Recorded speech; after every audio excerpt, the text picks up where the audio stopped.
Hello, everybody, and welcome to the ClassicWhoZone, Power of the Daleks. We are watching today. Yes, so very interesting story. Obviously, we're watching the animated version. I know some fans are not fans of the animation, but this one's not too bad, I have to say. This one's not too bad. Interesting story. It's a pity although that we don't have the actual full story, isn't it? BBC's policy back then was to kind of get rid of everything, wasn't it? So we're just waiting on Charlotte. I've let her know that the email was sent. So let's bring on our guests. We've got the one and only Real Super Doctor. Hey, no. Nice to have you here. Nice to have you here. We've also got Problem Bing. Hello. And we got the one and only Alpha Omega. Hello. Hello. Hello. Hello. So we're just waiting on Charlotte. And I did send an email to PD Rich, but I think he might be busy. But he normally joins us for New Who anyway. But I did send him an email just in case. But if you're watching it on that site, Charlotte, it's 7:14. 7:14 for the animated version. 7:14. You'll know what I'm talking about. So that's where it is. 714. So before we obviously start, I came across an interview with Waris Hussein. Obviously, he's known best for directing An Unearthly Child, and the interview was very interesting. And you could tell that he definitely isn't a fan of this era. By some of the comments that he made in the interview. If you just want to watch the interview, it's on my Twitter account. The full interview is there, or if you want to listen to just certain snippets, there's a couple of snippets up there, but I would advise you to watch all of the interview. Peter Capaldi, he was talking about, was the closest that he believes to William Hartnell's Doctor. And that's why he liked Capaldi. While he doesn't dislike Matt Smith or David Tennant, he does believe under those eras that something was missing from their doctors, whereas with Peter Capaldi, he believed that they got it close. So that was an interesting take. So go and check it out. And we have the Queen with us now. So hopefully I work. Let's see if my internet works today. So yeah. As I said, 714 on that site. If you're using that site, it's 714 for the animated, because there's two versions. There's the one with the telly snaps, and then there's the other one. So you have to go all the way down, right down to the bottom, 714. I found them on the other usual website. I'm just loading them up now. So I've got the first one ready to go. I'm just getting the others now. Right. Well, the second one, if you want to go to that site, 715. So it's right at the end, as I said. It's it's going to be interesting. Oh, is that where you're watching it, Real Super Dog? Yeah, I'm watching on a different site today. Hopefully it works, but I do know it's on that site as well. Yeah, I've got the DVD of it. I bought it a few years ago, and I've still got it, but it just can interfere with the audio if I watched it. Yeah, I get what you're saying. Yeah. Right. Has everybody on the panel got their episode ready anyway? Yeah. Yeah. Yep. Right. If everybody in the chat would like to press 1, please do, and we can get this on the way. Because it is 6 parts or something. Yeah, 6-parter. So it's a long one tonight. So we're going to, as I said, after episode 3, we'll take a little break.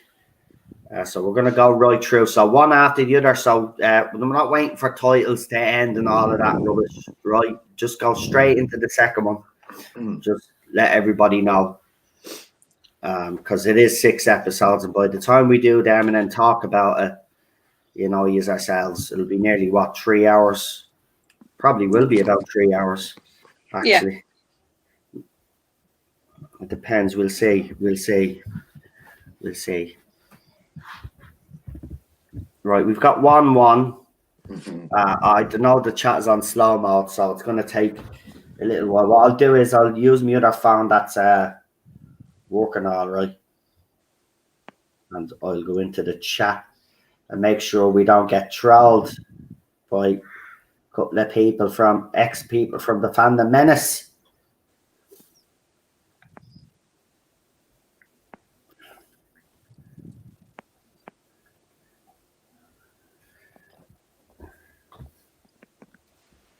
Right, we've got 1-1. I'm in the chat now, so the rest of you could please press 1. That'd be absolutely fantastic. Get on with it. Actually, I don't see Chris in the chat. He's normally here. I wonder if he got the bleeding notification. He always tells me that he doesn't get a notification. So what I'm gonna do is I'm gonna send them the thing. How many Chris on? The Yogi Bobs. The actual link to the fucking stream thing. That might help. Yeah. Words are hard. Words are hard. Yeah. I'm just laughing here to myself because 2 ex-members of the Fandom Menace tried to threaten me there. Wow. Don't threaten fucking me. 2 dopes. I'm not afraid to say it. So, just to fill you in a little bit, Purple Valkyrie's gone through a bit of a hard time. Some little smart arse decided that they were going to go onto our account and start talking shit about other Fandom Menacers. So, you know, Purple Valkyrie is a supporter of this channel. We've had her on. And I just put in a comment, like, and then, of course, this one and the other one tried to pile. I won't tell you who they are. The people will know if they go onto my Twitter. They tried to pile on. Fucking idiots. Don't come after me. I don't. The one thing, I'm different than all those other people that just bully. I don't back down. So you're a bit of a veteran when it comes to this stuff. Exactly. So you're messing with the wrong person here. That's all I'll say. Because you don't. Imagine being told to watch your back. I don't need to watch my back. Right? But you want to be very careful what you're saying as well. Right? Because it's not my fault that you've decided to side with a Karen and a victim player. Right? And our comments against Zack Snyder are absolutely disgusting. Right? So if she doesn't like what people are saying about her, that's her tough shit. But you, what are you? Some sort of white knight? Get the fucking boat out of here, right? Don't threaten me. Anyway, we'll leave it at that anyway. I just want to get that out of my chest. Well, yeah, where is Chris? Everybody's asking, where is Chris? Exactly, where is Chris? He will pop up. It'll probably just be notification in YouTube being YouTube. Yeah, I'm going to send it to him now because I know because he hates when he misses, unless he's actually got something on, but he hates when he misses his stream. This is Chris McEwen, yeah? No, Chris Persia, our mod. Oh. Super mod. Somehow manages to be like lovely, brilliant that he is. He always manages to be in everybody's chats helping out. Exactly. Right. I think we are ready. I don't think we're going to get any more ones. But we got 18 people watching right now. If you could do us a favor, smash that like button, show a bit of support. And while we're going to be streaming links of all the guests that we have on, we'll be putting the chat to their channels. Go and check them out. Subscribe to their channels as well. Thanks very much for that. We appreciate all the support. And My wife did warn me one thing actually last night because we were watching a few videos in regards to the person that I haven't mentioned but talking about just there. She says if I ever call you guys fans, she's divorcing me. I says, don't worry, I don't consider these people fans because I don't have that big of a fucking ego to think that I actually have fans. You know, as I said, we're a community, you know, and that's the way I look at you. We're a community. I don't. There's Chris. Yeah, he's in the house. Hey. Woo. Right, he's here now. See, I don't like starting without me head mod. I don't. It's not the chat is not the same when he's not in it. It's not because what you call he looks after everybody. He and I know does. you guys do as well, but Chris is always on top of it and PD and stuff like that, you know. So I consider them the two commanders in chief in the chat. Because when you guys are on the panel, you can't mod at the same time, obviously. So, you know, we leave it to the guys in there. But I'm glad you're here. Yeah, she said to me, if I ever start calling you as fans, she's going to divorce me. And I said, there's no chance of that. I never call these guys me fans. We've got a community here. We've got friendships as well. I've got friends and I've got a nice community that we've all helped to build up. Again, I don't have an ego thinking that I've done this all by myself, by the way. But, you know, you see the attitude of some people out there. Ego, I don't know where to get it from. Me fans were there. You don't have fans. You're a mouth on YouTube like me. All right? Get a bit of perspective. Right? You might have a couple of more thousand subs, but you think they're your fans, you idiots. Get away. Right, anyway, that's me rant done for today. Charlotte, Queen, hold on. Chris, are you ready? Please press 1 if you're ready, buddy. It comes in straight away for the mods. And yes, hashtag Shane for 14. Don't worry, I will play Lee's video at the end of the stream. It's now up to 1,800 views. Yeah, you bragger. Sure. Right, Chris has done a 1, so should I start? You deserve it, by the way, though. Right, go on, Charlotte. Do this so then I can slag Lee off after. Shut your face. Yeah. Wait, you see, I told you when we do this meet up, right? This isn't you shutting your face. You're getting thrown into the Thames, you are. Okay, ladies. Right, go for it. Afterwards. Yeah. Okay. Already. Yeah. Okay. So 5, Toxic femininity. 4. Shut up, you. Of course I am. 3. No, I'm talking about Nell. Oh, 3. Will you never do the countdown? 2, 1, go. Go. Oh, there we go. We got the TARDIS in the snow. I'm going to do the auto-descriptive Irish style, right?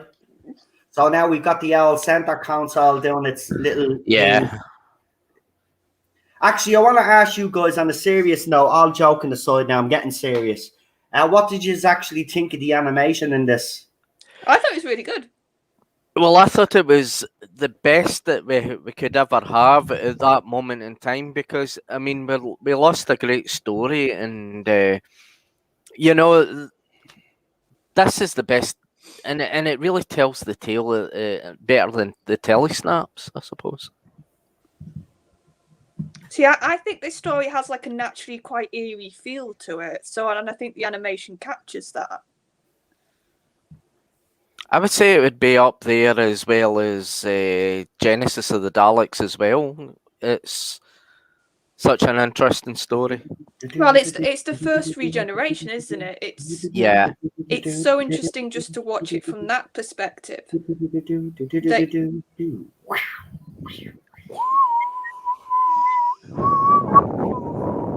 Nice stereo remastered version. Oh, here we go. They've got the bronze spot on there, Troughton, just after he's regenerated. Mm. Oh, by the way, Cheryl has put up a new Teddy video, apparently. There you go. Just thought I'd give the channel a shout out there. So that's Teddy Terrier Tales on YouTube. Go and check out Teddy. Not now, obviously, after this. Why would I sabotage myself? Sorry, love.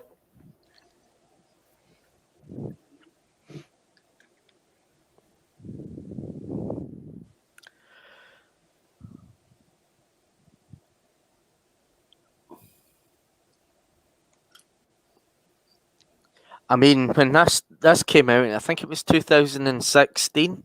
I was that eager to buy this. You know, it was just I was that full of that anticipation because I really wanted to see this story complete. I've heard the audio. I've seen his telesnaps in Doctor Who magazine, and I've seen people complying it in videos and that, and I just would like to kind of see something, you know, like that would kind of make the story a wee bit kind of 3D. Well, you see, I'm going to say something controversial here now, right? Because I wasn't really a fan of the deep fake technology. But now that I see it, and when I seen the Luke Skywalker thing on Mandalorian, it did give me goosebumps. You know, you could do a lot of these stories again without animation. You could basically deep fake everybody and redo them. You could actually redo these stories using deep fake technology. If BBC went all out or hired someone to do it, you could do it that way. Now, whether fans would like that or not, I don't know. That's another thing. But it'd be better than the animation because the latest animation apparently for oh, it's bad apparently. It's really bad. The Abominable Snowman, isn't it? The Abominable, No, Web of Fear. Oh, Web of Fear. Web of Fear. That's the one. The episode that they've animated, like I've seen the animation. It is awful, and I mean it is bad. It is the worst I've ever seen it. Seriously, this was one episode. This was one episode, and they couldn't even get the animation right. I tell you now, folks, I would not waste me money on that, and I know people will because they want to complete their collection. But I wouldn't. I definitely wouldn't. It doesn't even look that great in black and white either. You know, some of the fan animation that we've had is so much better. I don't know why they don't hire fans for these things. Yeah, I've seen fan animation of Evil of the Daleks before the one that's supposed to be released very shortly, and it's quite good. See, I found this really interesting. Like the companions' distrust, because it's such an interesting angle. I think that's what I found watching this story, that there were so many interesting little story beats they went down. The fact that I think the Doctor is, for a good chunk of this story, sort of, it's more than just amnesia. It's like he almost has to find himself again because of regeneration. And like you've got the companions on top of that not trusting. And then I think I actually think it was a good idea to chuck Daleks into the Pat's first story, because it immediately makes the risks higher. It makes him have to sort of get over his own issues. And it's a clever little thing for the companions. Once they see the Daleks react to him, they start to then buy this is the Doctor still.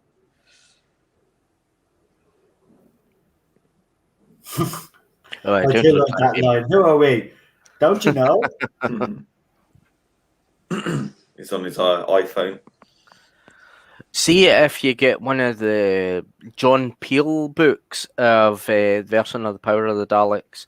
I mean, the books really tells the story, and there's more detail in the books, and there's more there's more to get your teeth into in the books.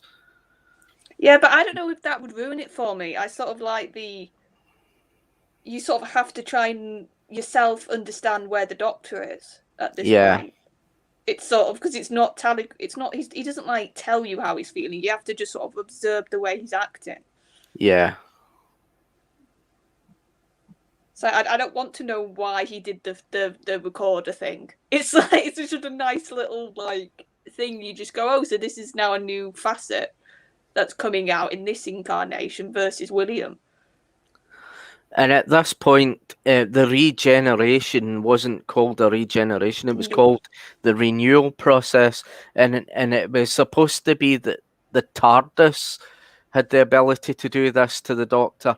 Now, that's a part of the myth that there was back then, that it was that it was a part of the TARDIS, and without it, he could never survive, and that was a line in it. Yeah, but in the New Who, they've done the same thing, though. They just haven't mentioned it. But every time the Doctor has regenerated, they've regenerated in the TARDIS.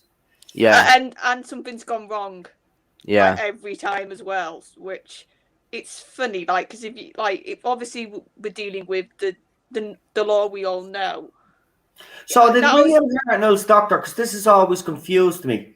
Was it because William Hartnell's Doctor was so old that he regenerated?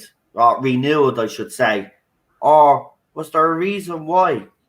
It's just because he said his body was wearing a bit thin, so his body was old. He was. Oh, He that's all himself is it was. obviously a lot older now. Regeneration wasn't because he was injured or hurt by it, and it was but a body just gave in. Yeah, it was just too old to kind of carry on, and it was basically the. I think I read in the 10th Planet book that it was basically the events of that was taking its toll on him, because all the evil, the outside influences affecting him because of the events of that took place with the Cybermen. It was just too much for him, and that's how. No, it's because, like, you know, even though it's like, you know, you expect the Doctor something to happen, the Doctor for them to regenerate now. But with William Hartnell, I was thinking, was that the only thing? It was just the body that gave in. Fair enough. But we do have someone new in the chat, so I'll put up the comments so we can all say hello. So we got Dave G Sound in the chat. Welcome. Welcome, Dave.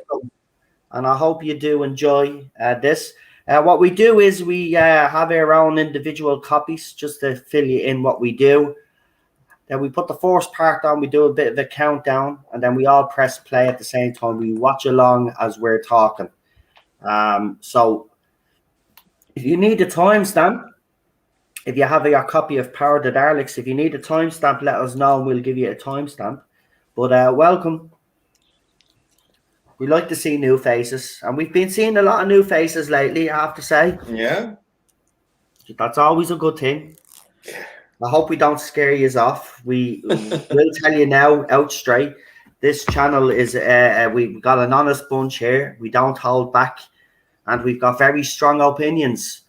And sometimes we might tear each other apart, but at the end of it all, we're all friends, and you know, we sing Kumbaya and stuff like that. We don't go around, you know, blaming each other and crying because someone has a different opinion than us. Yeah, the way it should be back in the old days. So basically, get used to Lee and Noel having a little marital spats, but they love each other. We do have them once in a while. Yeah, like when he told me to shut up last night. When he said shut up, right? Get over it. No, but I'm only messing. He did apologize backstage because that's the type of the guy Lee is. But there was no need because obviously, but it did drive me a bit mad. I told him that. But I'm fucking used to him now. But so I shouldn't be actually getting mad. But he's barred next week now. He is. I let him on this week because I didn't want people thinking that I was bitter. But I'm only messing. I'm not gonna lie though, I would have loved to have seen Pat in that hat, like the actual clip of him wandering about with that on his head. There was something else about his regeneration was bizarre as well, because he regenerated into the clothes that he's actually wearing. I was thinking that earlier. Yeah, it's never to be repeated, and maybe it's something to do with the first regeneration. Is that and something to do with the TARDIS? Maybe had an effect on it. But I mean, you have to make up your own sort of fan-made explanation. Yeah. But there was always that kind of hint that this is what the TARDIS would do with its occupants. It could regress its occupants to even younger when they get old. And I think that was kind of hints about this renewal process. Mm.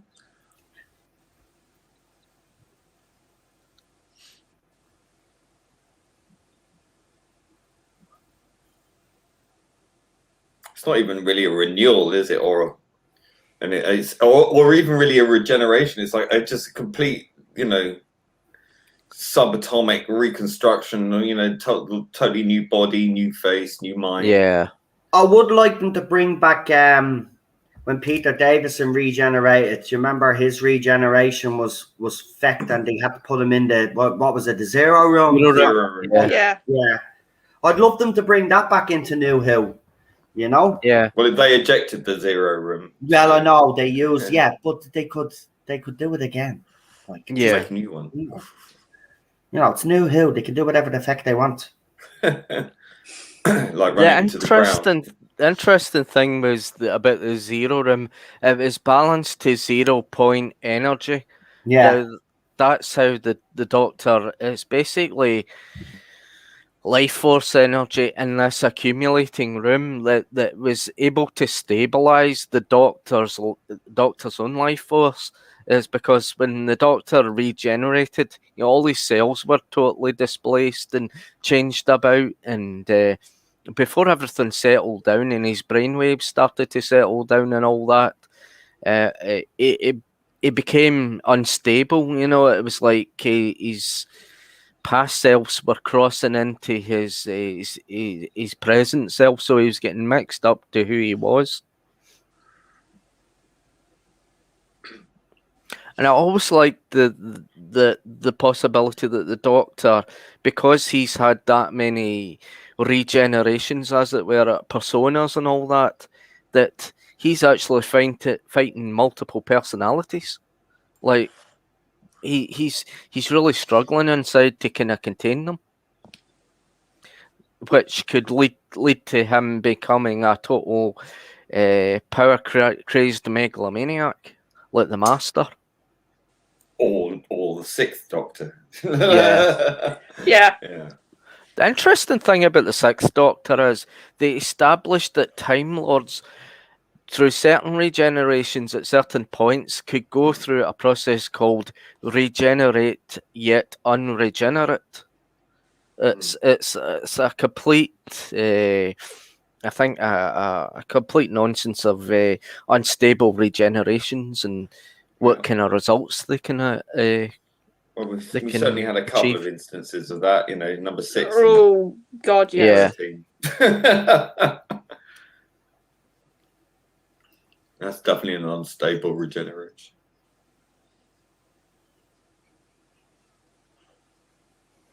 It's like she lost all her IQ. I like how the Second Doctor finds himself, with his stovepipe hat and his curiosity and all that, and his 500-year diary. Yeah, I quite like that. It's like throughout the whole episode, he's piecing himself back together almost, isn't it? Yeah. And it's like it takes him seeing certain things or hearing certain things, or the companions to sort of. I think a lot of that is because the companions are sort of being a bit unsure as well. Yeah. I wouldn't be surprised if he's picking up on that almost. Yeah. So he's sort of like that's adding to it, and it's like, but like we said, when we think of the Second Doctor, he did have a curious streak. Yeah. And that was part of his sort of demeanour. It's a sort of Sherlock Holmes. Yeah, and he was. I think honestly, Troughton was the start of that sort of image we have of the Doctor, like just wandering into trouble. Do you know? Yeah. Just sort of not meaning to get into situations and just happening upon a base or whatever and being like, oh, you're about to kill each other. And it's just like, he didn't plan that. And he's just sort of put himself. I think Pat was the start of that a little bit. See, what I liked about Patrick Troughton's Doctor is the clownishness in the beginning. That he was acting like a fool, all the time. But deep inside him, he's this superior being that, it's just like the clownishness is just basically a shell to kind of distract his enemies. Well, he's still cooking as well, very. Yeah.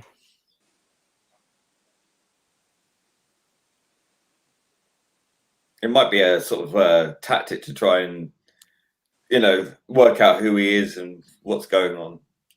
and find some harmonics to resonate to. How do you think?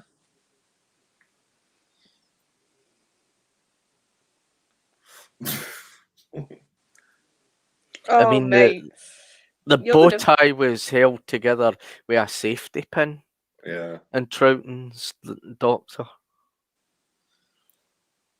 Yeah, even his outfit. If you just think about his sort of iconic outfit, it looks like unorganized and sort of a bit of everything. Does it, in a good way? That's why I think with Collins, that was too much sort of everything with an outfit. Yeah. Whereas if you look at Pat's outfit, that's how you need to do that sort of look. It has to be sort of, like I said, chaotic, but have a bit of sort of a theme to it. So you had the check trousers, which were a bit loud, but then you had a very plain shirt and jacket with the bow tie. Little details work. It's when you've got too much of it that you go, oh God, my eyes. Mm-hmm. So we got with Baker. Yeah. It was just nope, too much. Well, he's kind of like a dishevelled Hartnell, Yeah, he is. Yeah. Like a hobo version of the Edwardian gentleman, on the streets. With Peter Davison, it was and finding his way as well, and finding the coat with the cricket gear and all that, because the Doctor was into cricket, and you could see that during the Tom Baker era that he kind of talks about cricket, and it's the stalk of celery on his lapel was not fully known until the last episodes of the Caves of Androzani. Yeah, because didn't Peter say, right, I know I'm going, but you're going to tell me why I've had to have that stupid celery? That's the story I've heard, that basically Peter very much just you've not explained this celery yet, and I've only got one story. You need to explain it.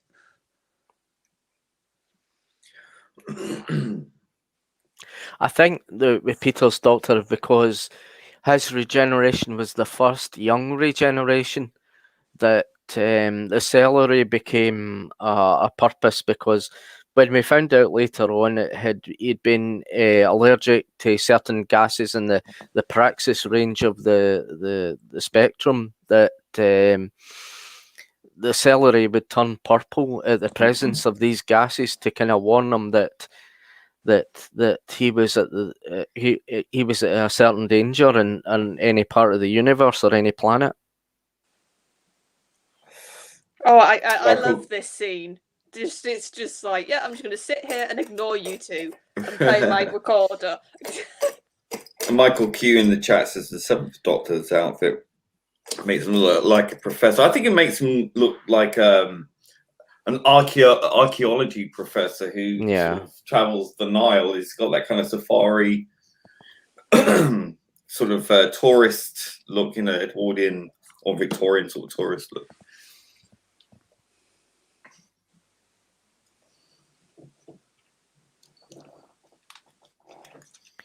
And he knows all about what's going on, because it's all coming back to him at this point. I think he picked up that piece of metal in the TARDIS that was similar. Yeah. From the trunk. Yeah, extermination. But I don't think it properly clicks until he sees one. Then he's like, "Oh God, they're here." We've always said, any Doctor, when you put them to a Dalek, their first story with a Dalek, you need to see that dread. You need to see that sort of, God, could it be anybody else except from those? You need to see that, and you do see that in Pat. Yeah, and you see that in the telesnaps, and there's a little bit of Power of the Daleks footage of when he sees the Dalek, and it's all covered in cobwebs, and he asks Ben and Polly to come along to have a look at them.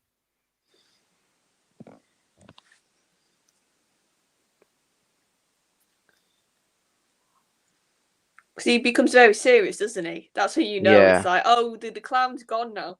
The clown's gone.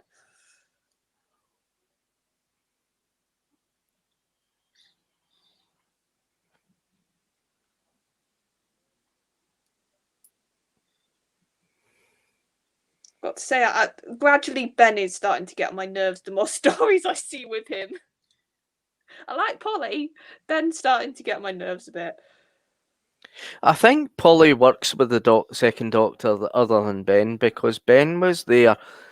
He was there, and he knew how to help the first Doctor and listen to the first Doctor's commands and all that, and to respect him. And I think that's the problem. He just comes across a bit too brash to me at times with the second Doctor. Yeah. And I'm saying this as somebody who adores Jamie and the second Doctor, but with that, I think the difference is with Jamie, you can sense the affection even when he's being brash. Yeah. Like even when he is calling him sort of like saying, "Oh, you're stupid," like he's having a go, but it comes across as like a brother almost having a go at his brother. So you still get that sense. It's like the second Doctor and Jamie. It's like they're best pals, and they're out to cause trouble and all that. And I quite like that. And I think it's funny, even with the humour that's involved in some of these episodes with Fraser Hines and Patrick Troughton. I think it really works really well. Oh, I bet those two were a nightmare, like behind the scenes. I can just picture those two getting up to so much trouble, like egging each other on. I can so picture it.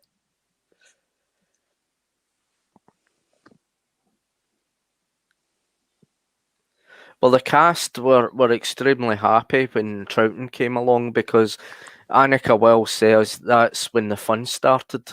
Yeah. With Doctor Who.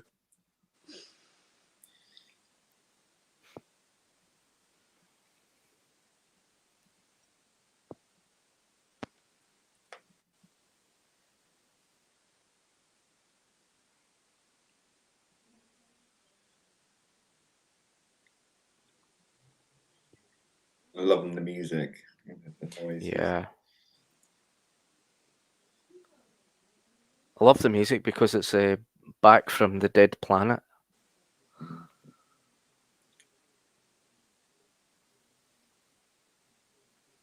I think they used the same kind of music in the Ark. See, I'm getting better at recognising the music in classic, but I'm not as good as you guys yet. Oh, they seem to recycle the music for some episodes and that.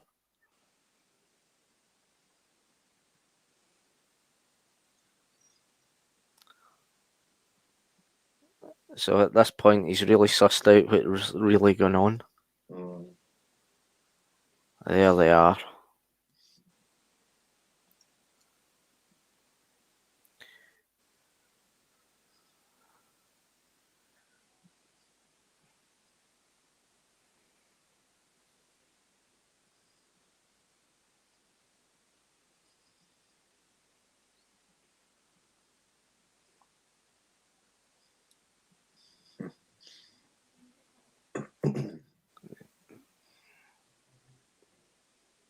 Yeah, because he basically he's now tricking them into opening it, isn't he?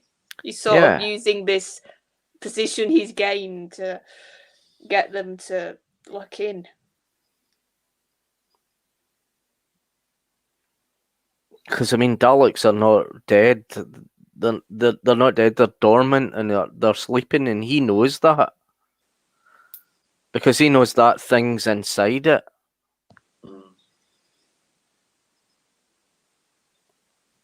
So as long as that thing's still encased in that casing that it's in, things is going to be all right if it's deactivated. Yeah, he doesn't count on the stupidity of humans, does he? No.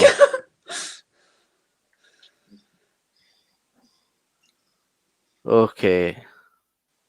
Love that scene.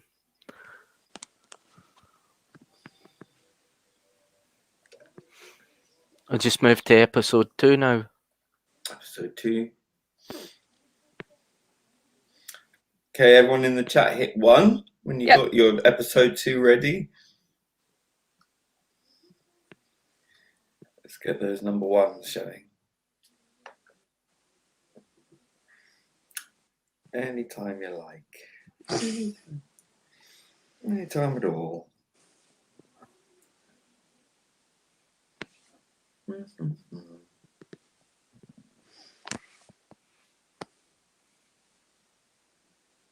So it is on slow mode, so it probably will come up in a minute. Yes. Any minute now. And Noel, you've got a super chat, by the way. When you're ready, Noel. No, I think he asked you to read it out. If you look at the private chat, yeah.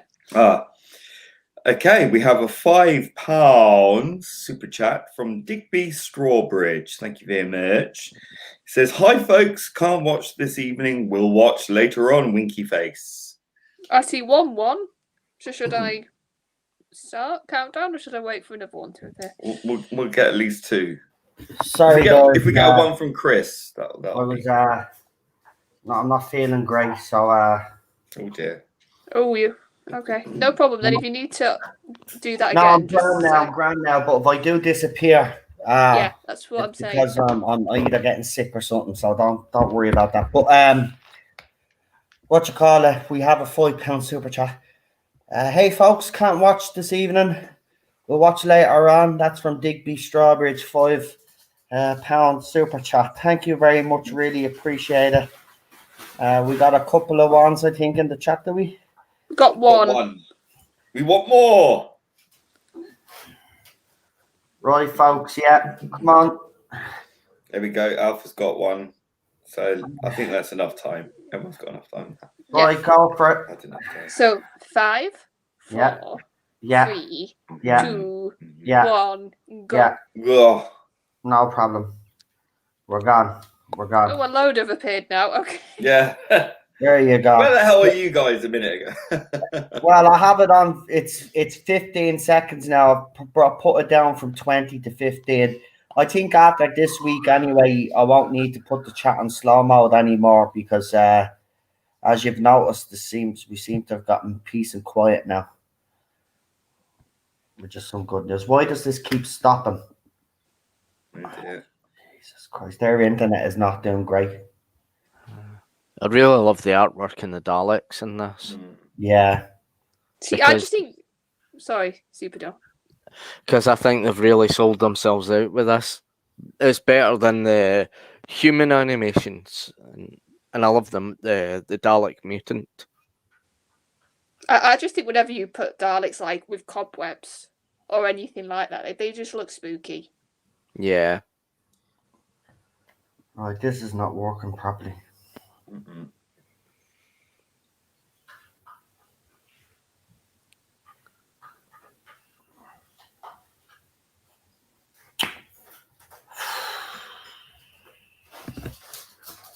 Why is this even happening?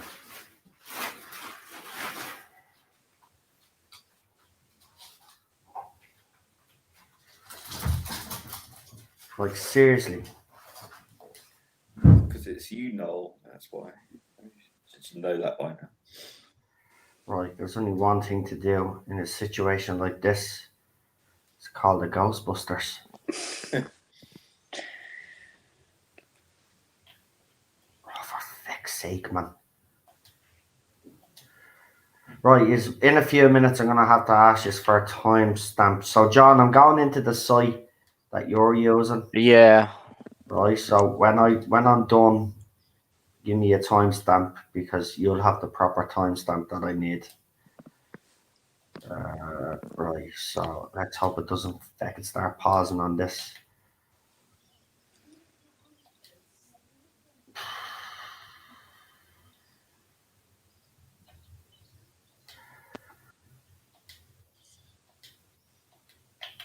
I knew this was going to happen because my internet was a bit spotty before we started. It's getting all of us. Like Daniel, God love him. I went like 3 times on our stream. Yeah. This week. Yeah, and he just carried on, and I was just like, after that, like, if that happens, like, it just carry on because my internet just of late it has just had days. Like today, it seems to be, fingers crossed, working all right. But telling you, it's aliens. The government are not telling us. That's why they're distracting us with all this shit. It's aliens. They're messing with our internet, and I don't like it. Like, come down all you want and say hello, but don't be wrecking our internet.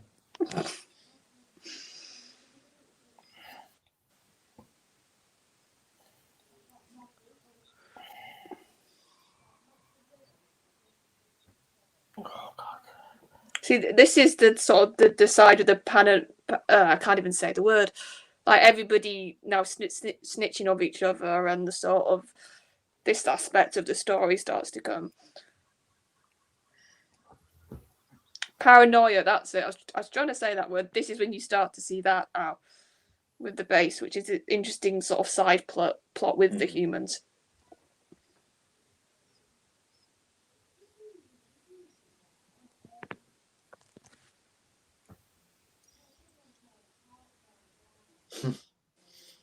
Oh, you mean the real Doctor?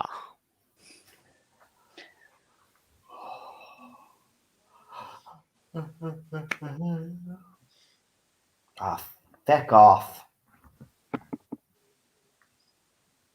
Seriously, man.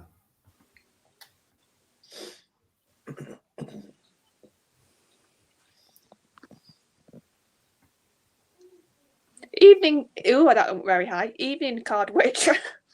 Why?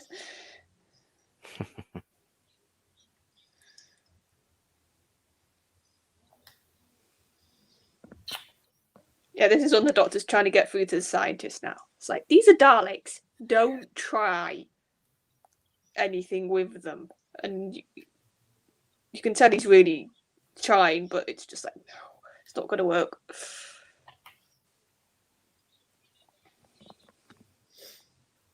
Boom. Yeah, he's already been in there.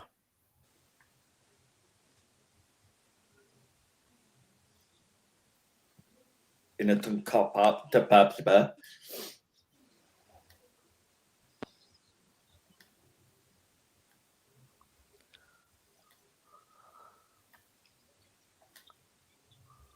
This is unbelievable.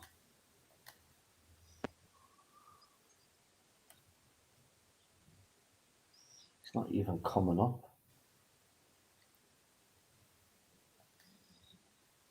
Like, why isn't it even coming up?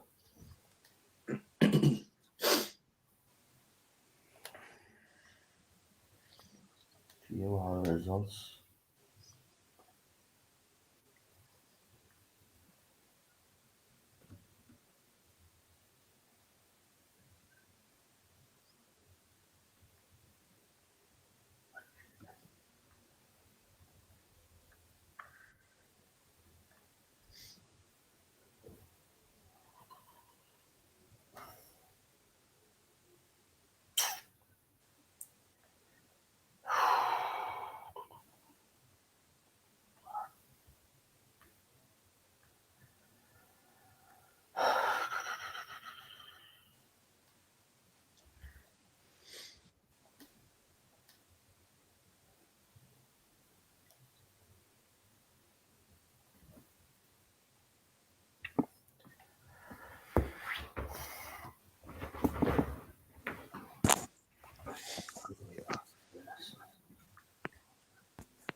Ah, fruit.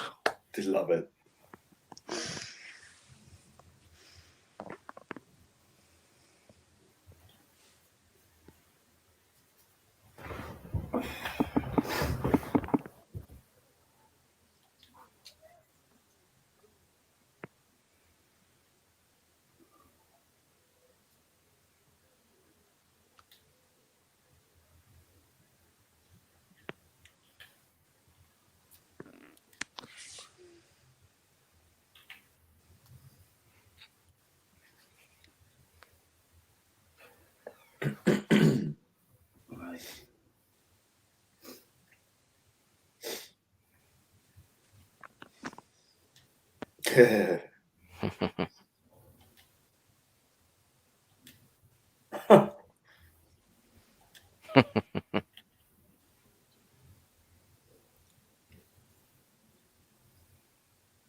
We can hear him cutting the orange, but the orange is already cut in the animation.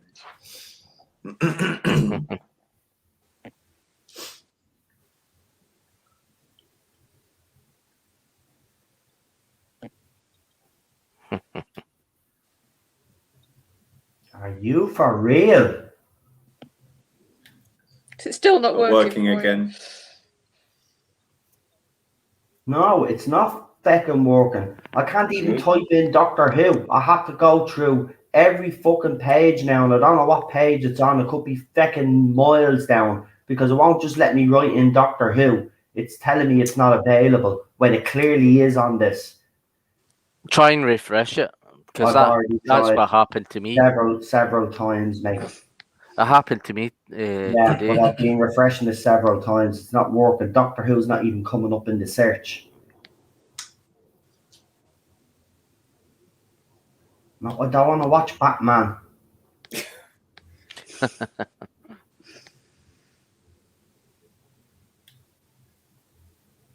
Well, if I don't get this working, I'll stay on anyway, but I won't be giving a rating because obviously I've missed an episode, so I won't be able to give a fair rating.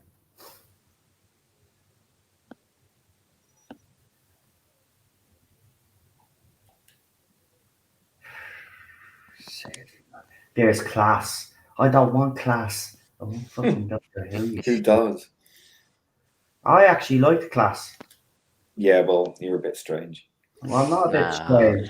Well, somebody had to. Somebody had to like it. There was good concepts in it.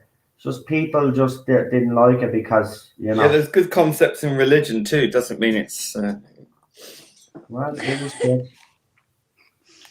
It was good. I'll defend it.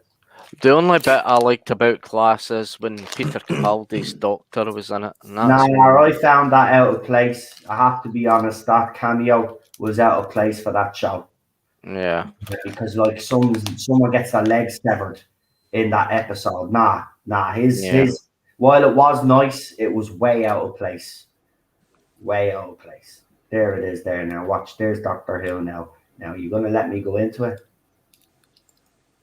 Oh, you let me go into it, you bunch of what season? 3. No, 4, sorry. Ooh.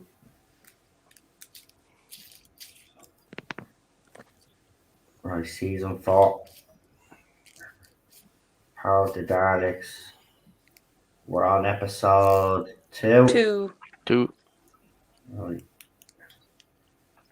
Is this the animated or the telly snaps and shit? Bet you I have the wrong version. Watch now my luck.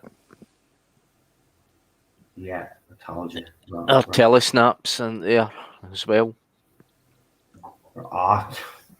Just leave me alone, will you?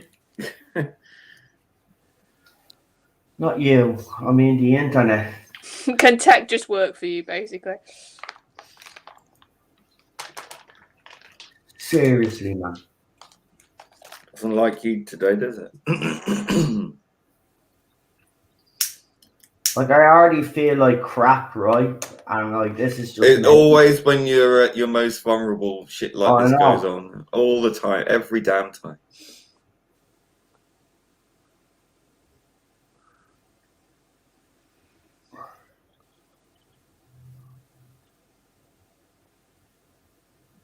Hold on. That looks a bit... 1, 2, 3... 4, 5, 6... Are you watching the telly snaps, John? No, I'm watching the animation. Right, but where did you get the animation? Because not in season 4. Season 4 literally has the telly snaps. Did you write in the Power of the Daleks? No, yeah, I can write in the Power of the Daleks and it'll come up. I can't believe that, man. I'll send that link again. I can now, because I'm on my PlayStation. See. No point, mate. No point. Right, so what's roughly happening? Because I had a bit of a buffering issue. What's roughly happening now? So I can try and... Are they testing out the Dalek? Yeah. Yeah, they're testing out the Dalek. Right, so I'm on the right spot now. He's rubbing his short, stubby arm. The power of the Daleks. There it is. Well, it better be. Oh, for God's sake, error. Are you taking the... That's what it did with me. I had to refresh it, and I had to refresh it twice, and then I had to let it play.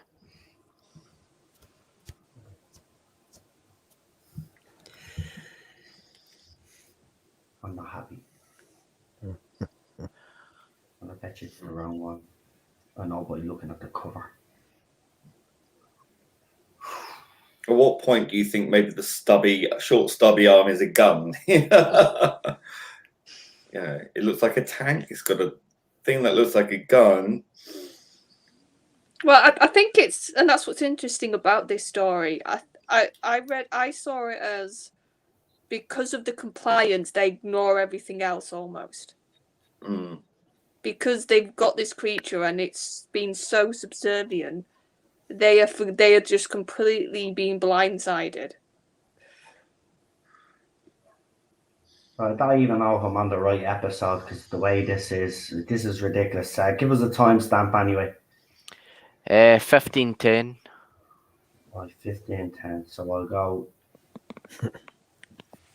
15:25. Right. Magic love lamps. Right, so the doctor has walked into some room. Yeah, and he finds a dead body. Right, And yeah. Mr. Completely Not Evil standing in the shadows. Right, well, I've got the right episode. But I won't be surprised if it goes again. I don't know what's happening this.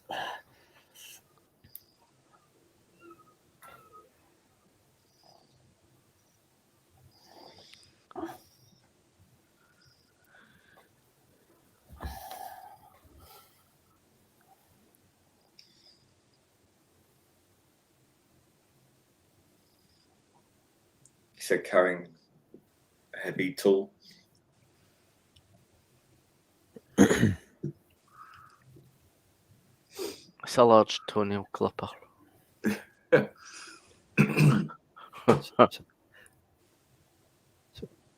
Pretty big cables for that cutter. Cardwitch, we're on episode 2, because I know you've just come in, and we're roughly about 17 minutes into episode 2. So maybe wait until if you're watching till episode 3 with us, so then you're in sync.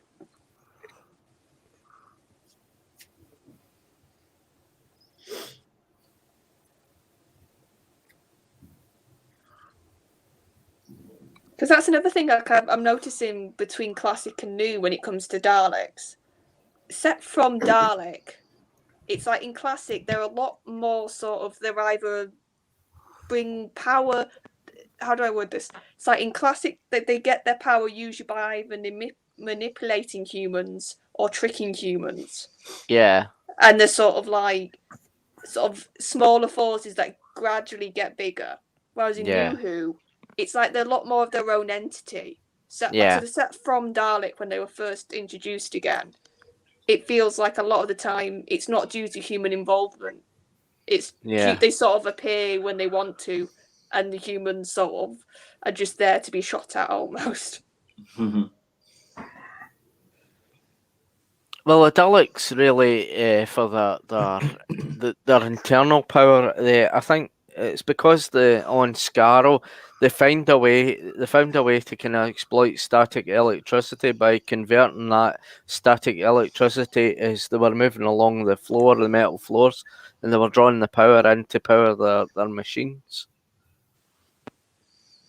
So basically, in Scarrow they were just they were survival suits because of the deadly radiation, because of the galactic war that they were in, and the war between the Thals.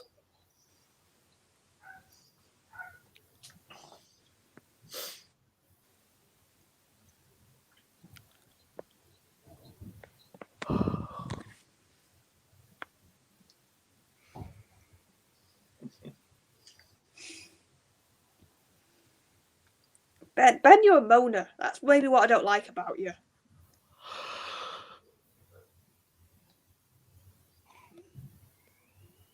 Yeah, he's the Tegan of his day. He is a bit, isn't he? It's like he just sort of sits there moaning, and Polly's like the positive one. Yeah.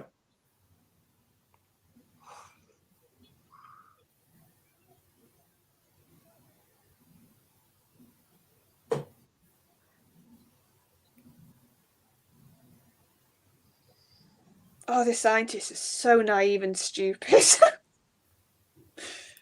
You sort of feel sorry for him near the end of the story, considering what state he gets into. Don't tell me he's plucking his eyebrows off.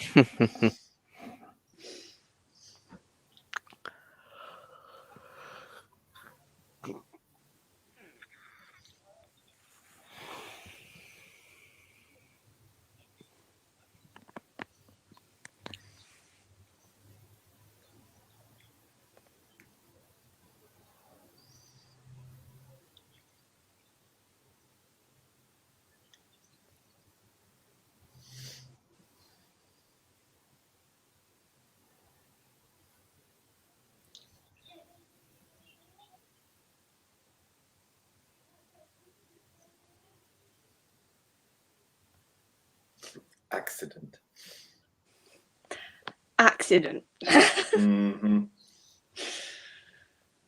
The ability for human beings to see what they want to see. Yeah, and I honestly think that's what the story's almost talking about. Mm. And the Daleks know that, and they're using that.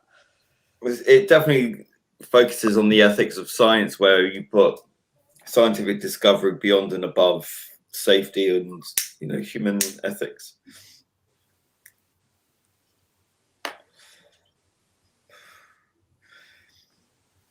And the bureaucracy that's too slow to catch up.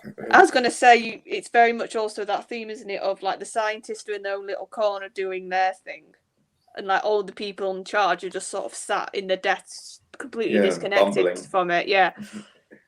And also, if that's how, God, what's his name, the villain, the human villain character?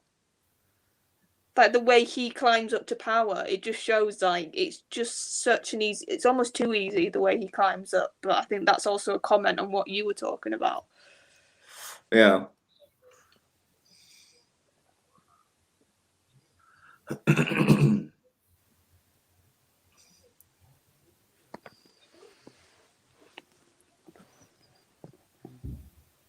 Revolutionize. Doctor's like, oh shit. He's like, oh, I'm surrounded by idiots. Uh-oh.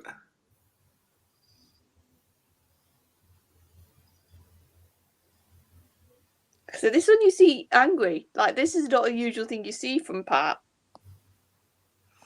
So the frustration and the anger's now coming out, which is interesting to see. And he's scared as hell. Yeah, it reminded me of, do you know the Matt, what's it called?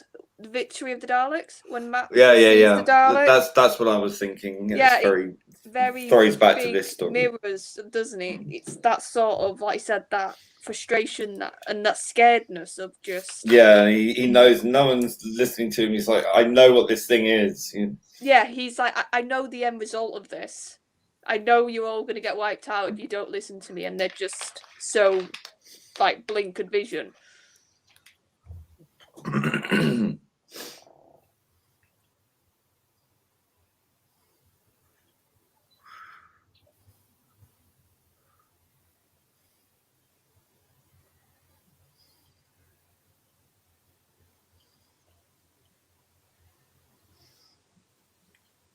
That Dalek's thinking this is humiliating. Yes. But that's the point. It's the Daleks. That's why it's almost the Daleks lowering themselves, isn't it, to these serving machines.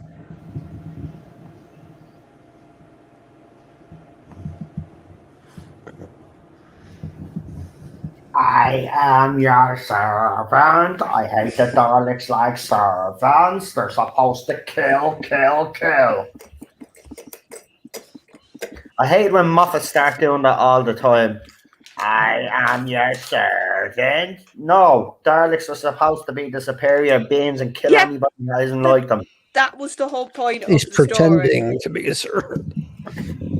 That's the whole point, and that's what sets the Doctor off in that episode, and I think that's what gets the Doctor here. Yeah, but I don't like Daleks doing that. But even when it's part of a plan, which Yeah, is blatantly don't what like it is here. Don't like it. Daleks should come out shouting and fighting. They're evil. Yeah, right? no, yes. But no, think about it. Think about what they're based off. They were clever, they manipulated, they worked in the shadows.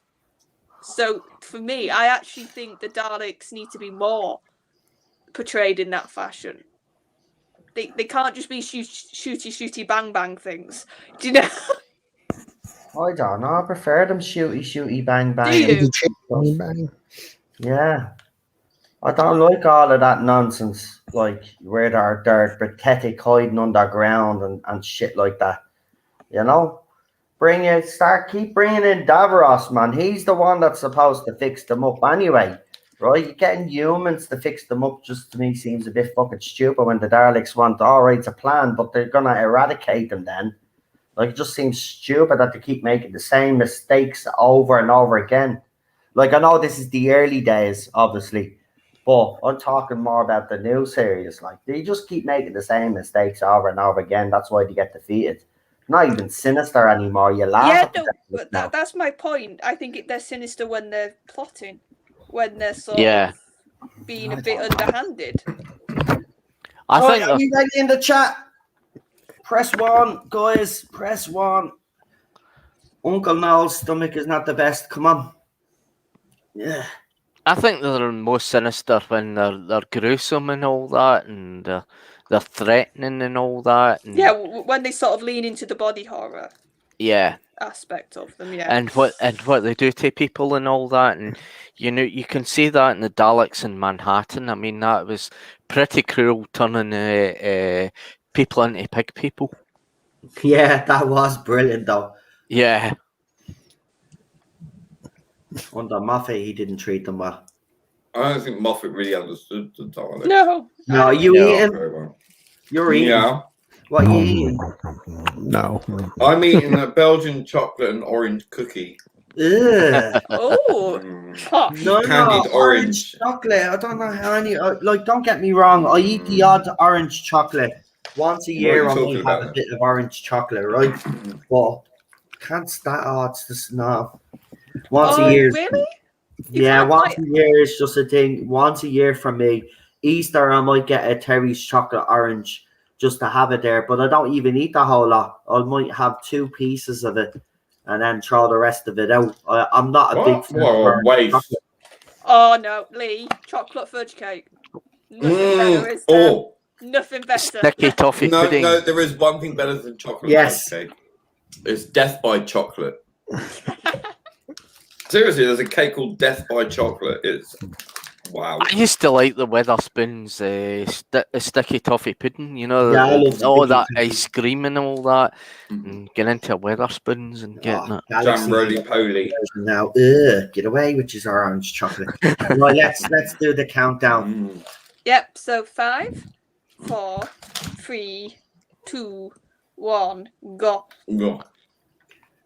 Dum dum dum dum dum dum dum. Do aha.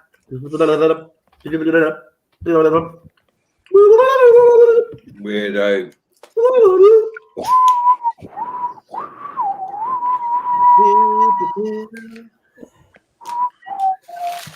Daleks are bloody idiots. I am your son. I'm serving that like a Big Mac. I'll have some fries as well. A 6-piece chicken nugget, curry sauce, and a milkshake. Go, Dalek. Go, Dalek. Okay, you keep telling me. Go and get me feckin' food.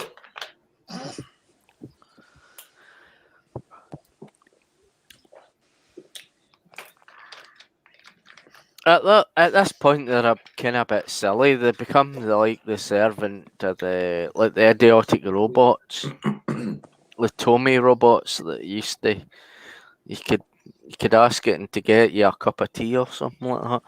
I think that's where Gatiss got the idea of kind of mocking the Daleks.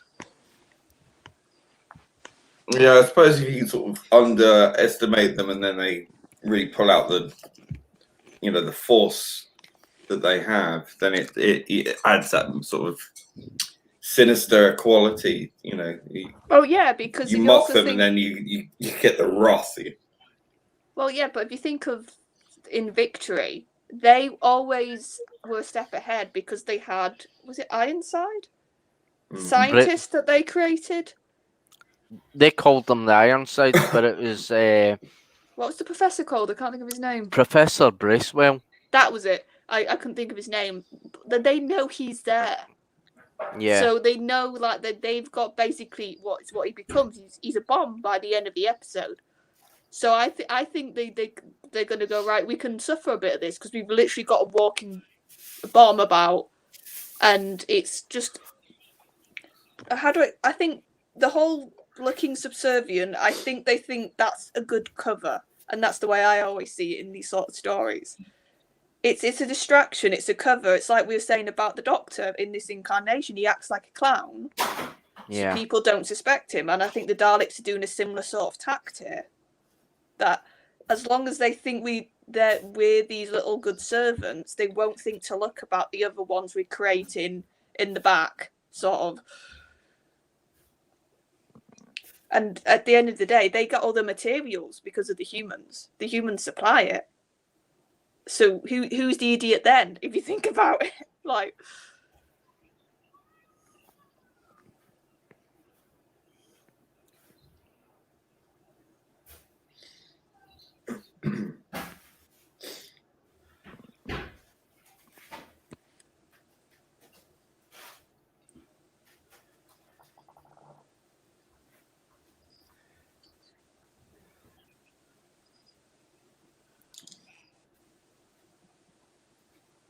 We've been getting really weird weather today, right? It's been when we first woke up, it was lovely and warm, and I was sitting out here in the sitting room.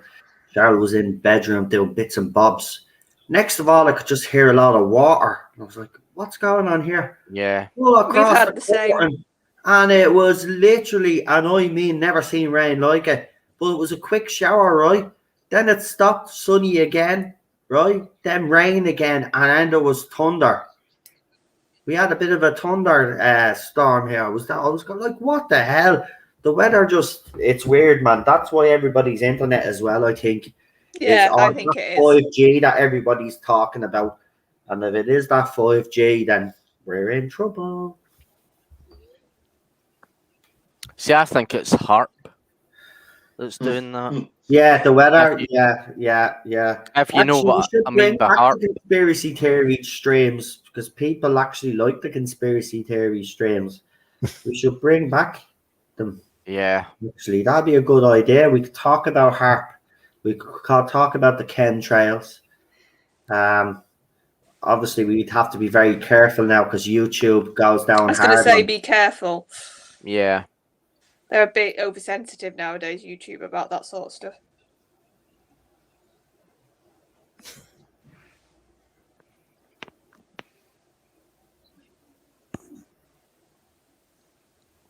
But about 10 years ago, you could get away with anything. I suppose you could talk about anything. Well, it shows you how far we've come. It's like It just proves the conspiracy theory is true because, it's so much more restricted than it's ever been. The gradual erosion. And I've seen, those high flying planes, with their propellants coming out the back of them and then gradually all in a grid formation. I sat in the garden watching these things, a bright sunny day. Yeah. But these planes were crisscrossing the sky with those plumes. And all the plumes sort of coalesced into one giant cloud, went grey, and it started to rain. So I've seen it with my own eyes, you know, so no one can tell me any different. Yeah. What's in it, I don't know, but I've seen it made, you know. How it's made. Yeah. Remember that show? Rain clouds. They make rain clouds. What comes down in the rain because of what's in the propellant, I don't know. Actually, Jeremy Clarkson actually went to NASA years ago, and he showed a video where they're actually making clouds, and then he said that cloud will be rain later on. They actually show NASA creating clouds for rain. Like, if people think that there's no weather manipulating technology out there, well then I'm sorry if I is seriously, you are stupid. Because I've seen it with my own because eyes. they do have that technology. They do, and they have a lot more than what they're telling us as well, by the way. Remember, governments and agencies like that never tell us the truth. And you always have to have that attitude. You will never be told 100% everything that you need to know. They tell you what you want to know. Or what they want you to know, I should say. But yeah, that weather manipulating technology has been around since, I reckon, the 80s anyway. Probably maybe, even a lot longer. Yeah. Go ahead, sorry. Maybe the 50s. It could be, yeah, because there was a lot of experiments done back then. So you're probably right. Actually, bearing in mind in the I think it was either the 40s or the 50s, they exploded nuclear bombs in the upper atmosphere just to see if it would ignite the entire atmosphere. Yeah, killing everybody. I mean, like, I know. I mean, there's very much like this story, you know, that science just disregards, you know, the sort of human safety and just thinks, well, let's see what will happen. You know, that's it, man. You're right. You're right, man. It's like I said with the guy who's forefront of AI and was asked by an interviewer, you know, so if you knew that your invention, your creation would turn against humanity and kill everybody, would you still continue your work? And he went, hell yeah. You know, like, what the hell? Guys, anybody that's on Twitter, I want you to do me a favor. John Barrowman is acting very he's worrying a lot of people.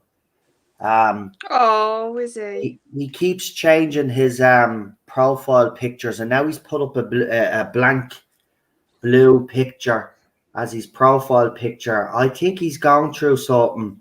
So if people could do us a favor and send him a message of support, that would be really fantastic if he's on Twitter.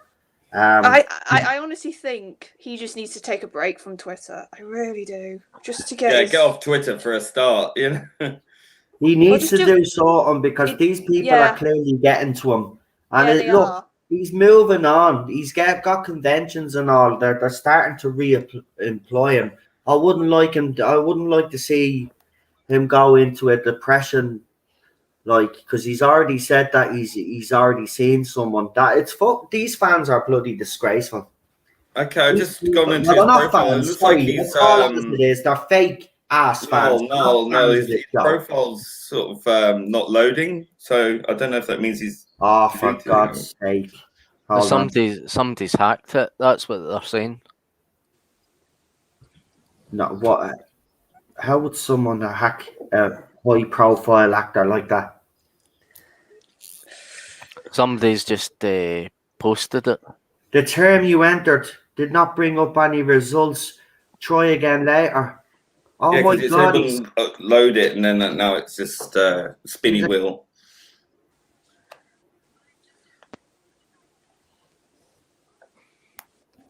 Failed to load tweet.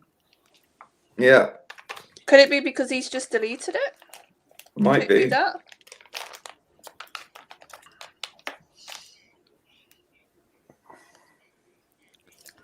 See, these people are relentless. Does not exist.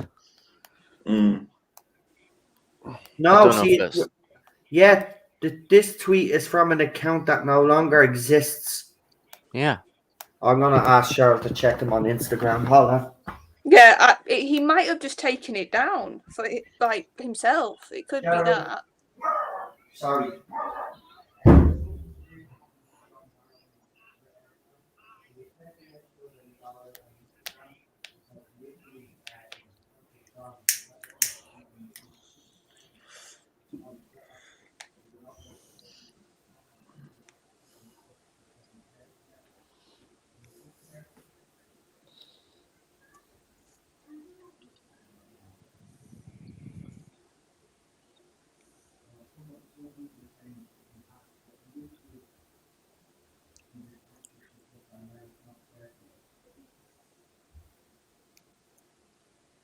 That's weird. I hope it's not been hacked, because you know what. Well, apparently, from what people are saying, it's been hacked because there were some weird posts going up or something, and then I this hope happened. that's not what's happened, because you know what, it'll be some really deranged idiot who's done it.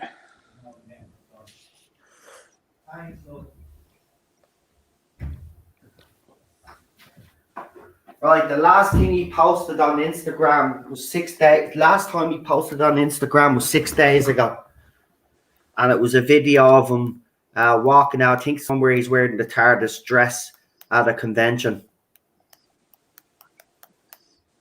Now he almost posts every day on Instagram, so there's definitely something going on.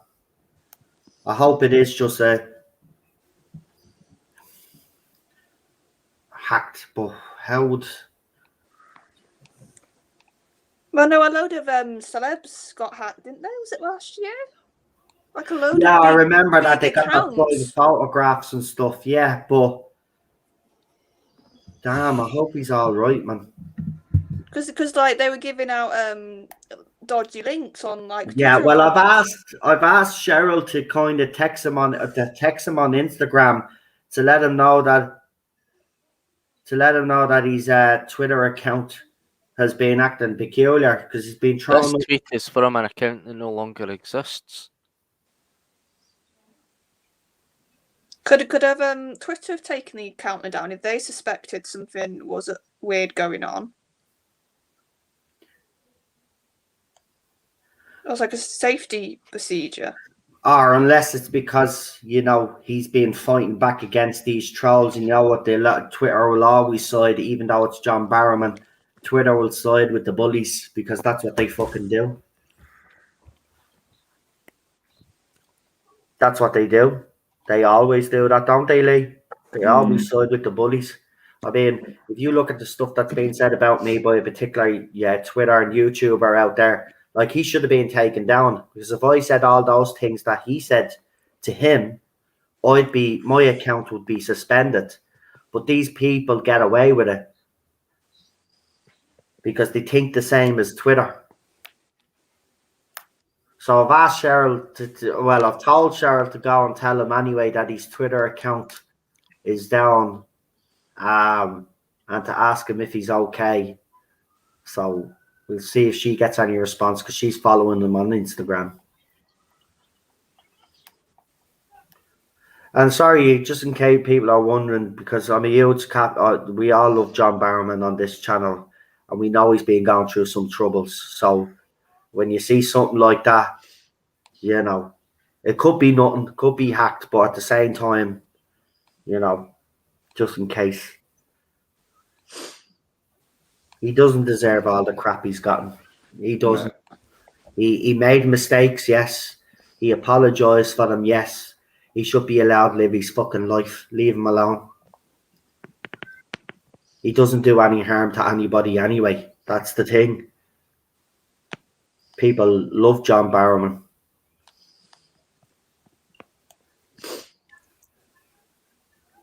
Knew who wouldn't be the same without him anyway. Let's just put it that way. He was a big part of that. And there's your gun, Lee. There's your Dalek, the gun.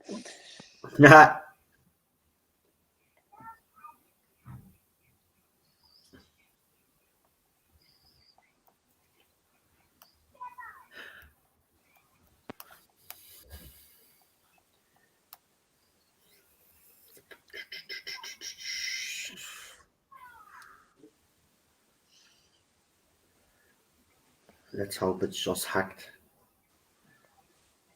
I know that's horrible to have your Twitter account hacked, but I do hope it is that. Well, then it's an outside force. It's not John yourself. Then we know exactly. Yeah. Oh, you finally seen the message I showed you? I sent you, Lee. Yeah. Did you read what he actually said? He said about the salary. Lee. What? I said, you finally seen the message I sent you. I says, do you see he doesn't care about the salary? Yeah, brilliant. Yeah, well, in fairness, man, if someone's like that, then, like, you know, why not give them a chance? Mm-hmm. He doesn't give a feck about the money. He just wants to write for the show. Wow. That tells you a lot. He doesn't give a crap about relocating either. That's what you want. That's what you want. That's commitment. That's that committed. Cheryl says, I don't think he'll respond. Well, fair enough. He might respond back to you, but I just... Well, maybe if others see it, Cheryl, and a few other people ask him the same, he'll see a lot of people asking. Yeah, and then he might answer he in might general. then do like a general response, I think is what I was thinking. That's it.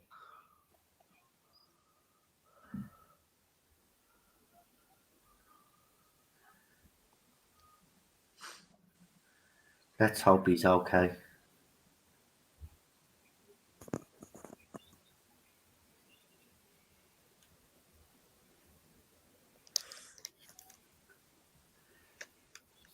I'd love to get an interview with him. So someone's now saying, just checked, he's been suspended, apparently. For what? Well, maybe someone hacked him, put some dodgy post up, and then... That's what I was thinking. Hacking could be done to damage him. If somebody's got into his account, they could have done a few posts knowing that that would get his account in trouble. These people are sick.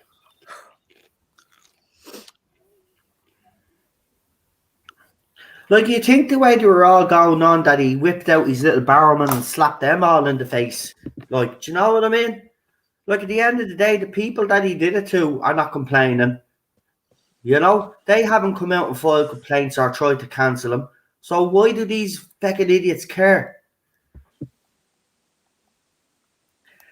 He also quit Cameo a bit ago.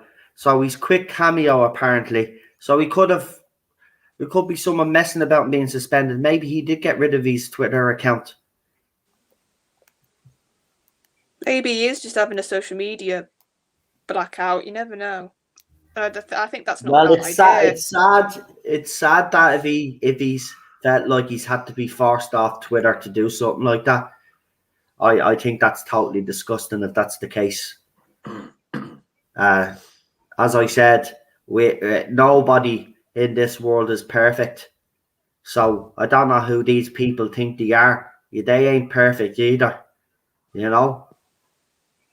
And don't be judging us by your moral standards anyway.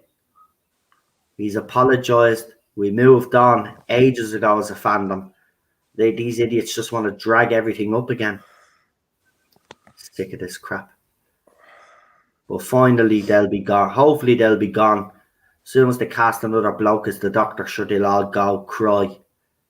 They'll all go running away. Of course they will. Because they're all a bunch of sexists. Becoming the people. I don't like the way they walk in this animation, though. It looks like their legs are like two separate entities that are not connected at all. They just go up and down. Yeah.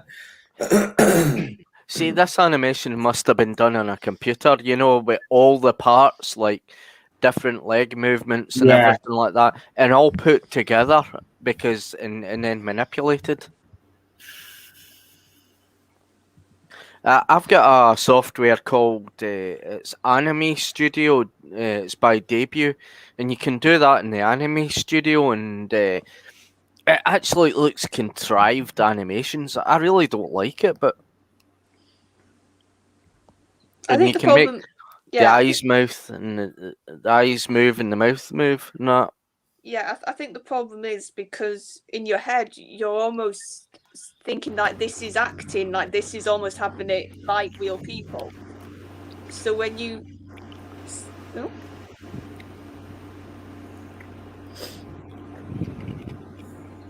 he's being fired from Dancing on Ice. Oh God, when's that broke? Well, that's what Cheryl said. He got fired from Dancing on Ice. Because the last news I heard, it was not. They weren't saying they were doing either or.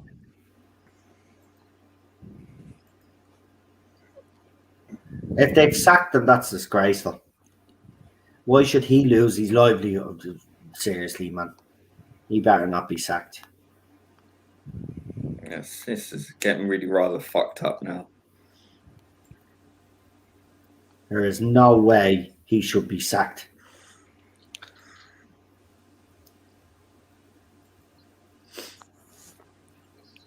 There, in July, they said John Barrowman given a second chance to make ITV comeback. Right, so that was in July. The last I was hearing, the ITV weren't jumping the gun yet on him. They were waiting. They changed their mind. It could just be the paper saying that, and they're completely lying through the back teeth. I won't put it past them for a headline.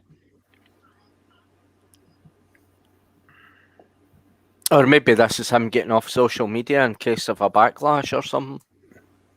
Maybe.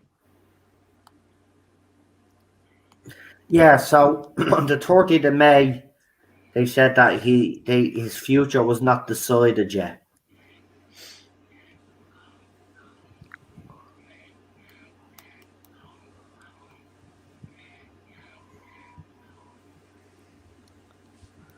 The Daleks in the animation are absolutely perfect. I can't fault them. Well, yeah, because they're not humans, so the sort Yeah, of the motion you were talking about actually makes sense for them, doesn't it? Oh, you got the stick for the movie review as well that I defended him for. In fairness, though, he did watch the whole movie and then he criticise it after the fact. But I was like, well, fair play.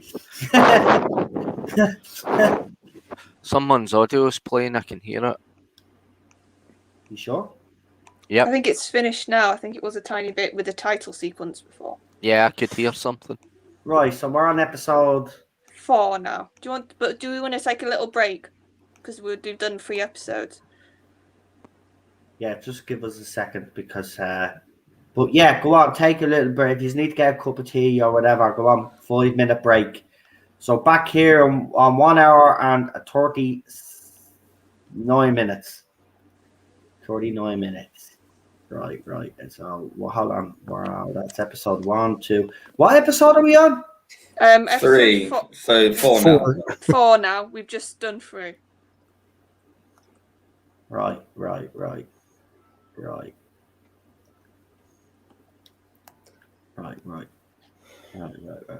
got ready to go. Ready to go.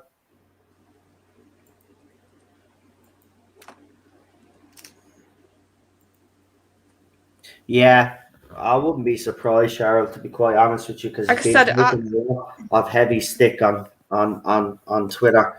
They're relentless. They don't stop. Every time he puts up something, someone always says, how's the little barrowman, or making some sort of comment. And at first he was reacting to the trolls, and I actually retweeted them and said, don't react to them. That's what they want. Just ignore them now, John. And then he did. He started taking down tweets. Now, I'm not saying it was because of me, but a lot of other people were telling him to ignore it. But that's what he needs to do. It's hard. The fact that the man has had to go and seek professional help, he told everybody because of all of this is ridiculous. These people should be ashamed of themselves. Call themselves fans of Doctor Who. These are disgusting. Disgusting. No time for people like that. Like, you think he committed genocide the way they're going on? That's ridiculous. Seriously though, that's how ferocious the attacks have been on him. You literally think he committed genocide the way these people are talking. He took out his willy as a joke and he slapped it around the place a few times. Big fucking deal, right? The people he did it hadn't got a problem with it, right? They didn't fucking give out to him or try to cancel him. He apologized, he accepted these apologies, move on. Losing work and all because of it. That is disgraceful, there is. That's not the society I want to live in. Nope. Everybody deserves a chance to better themselves, deserves a chance to be a better person, right? And to learn from their mistakes, right? Society we live in now, it's like it doesn't matter if you've learned from your mistakes. We're still going to cancel you anyway because we didn't like it. Half of them weren't even fucking born when he did it. Well, you know what my next rant video is going to be about. I said maybe do it tomorrow when you're a bit better. Oh, no, this is the best time. Hit while the iron is hot. Hit while the iron is hot. Do you think I give a crap about what people think when I do this video? I'm not thinking about that. I'm thinking of just, you said you weren't 100%. That's all I'm thinking.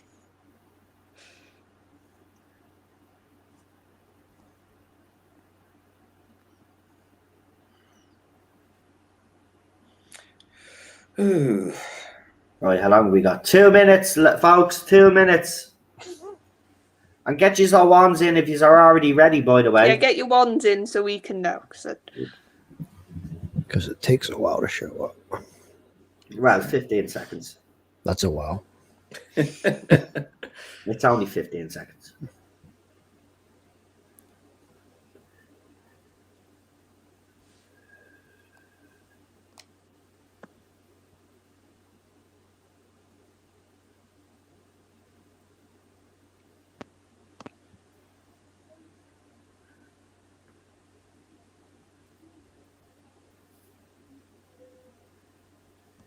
Yeah, I know. On Twitter, they get rid of trolls quick enough.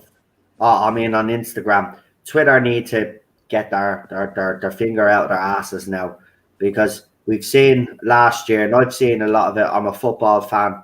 I've seen a lot of racist behaviour with football fans, and even now, Billy Gilmore, the young Chelsea player, homophobic slurs were aimed at him just a few weeks back. Roy Keane was also the victim of discrimination when they kept calling him an Irish cunt and stuff like that. I've noticed a lot of anti-Irish rhetoric actually over the last few months as well. I don't know but this is what happens. You create so much division within society with all these idiots that this is what happens now. It's like, one hand they're talking about weeding out racism and stuff like that, but yet they're the ones that are going around with all this rhetoric. Like, do you know what I mean? Mm-hmm. They're trying to divide and conquer. That's what they're trying to do. They're trying to turn us all against each other, and it's fucking working. And it's disgraceful. It is. It's disgraceful. Yep. So, folks, one's in the chat because it is 39 now. Oh, there, Charlotte is big. See that, Charlotte? Oh, the Queen has spoken. Hurry up, wands. Wands. I do it a bit nicer. So shut it. Right. Well, Charlotte is nice about it. I'm not. Hurry the F up. Well, give me your wands. Not your twos. I don't want your twos. I just want your wands. 5s and 20s. That'd be nice too. Wands. Plenty of wands. Wands. Come on. I only see one. That poor one is lonely. Look, it's lonely. Look, I'm going to press one. Is the loneliest number. There's a one to join the other one because it's lonely. Oh.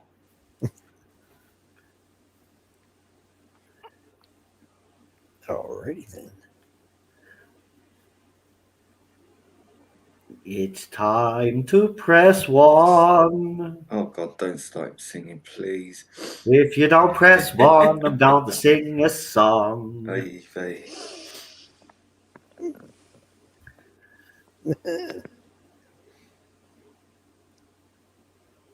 Make it stop. Press one. See, you should have been quiet, Alpha. He wasn't not doing it. You had your chance.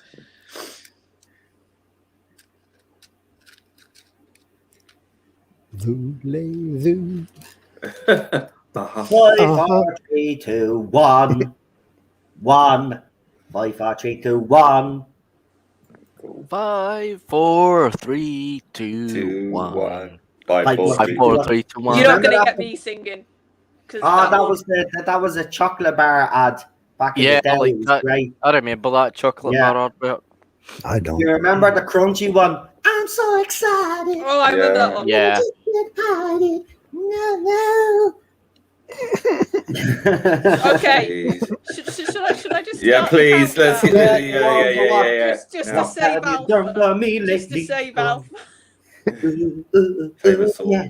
Right, go for So- it. 5, 4, Yeah. 3, Alpha Yeah. shoot. 2, Mhm. Go. go. I can't even. Ah, I laugh if I have the wrong episode after all of this because they're not Yeah, numbered knowing you. properly. So I'm actually guessing here.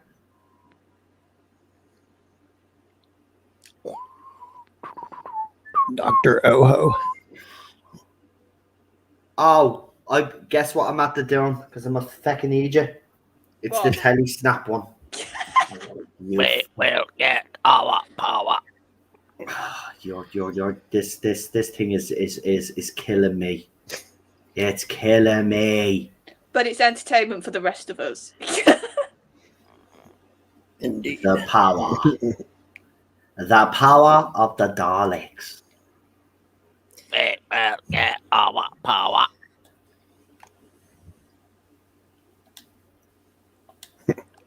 Fly to the navigate. Ah, don't start this crap again. There, come on. Come on. Come on.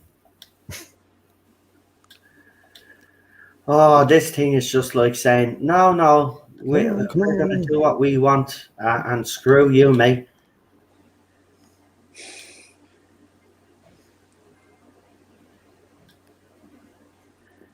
Do you really want to hurt me? Oh.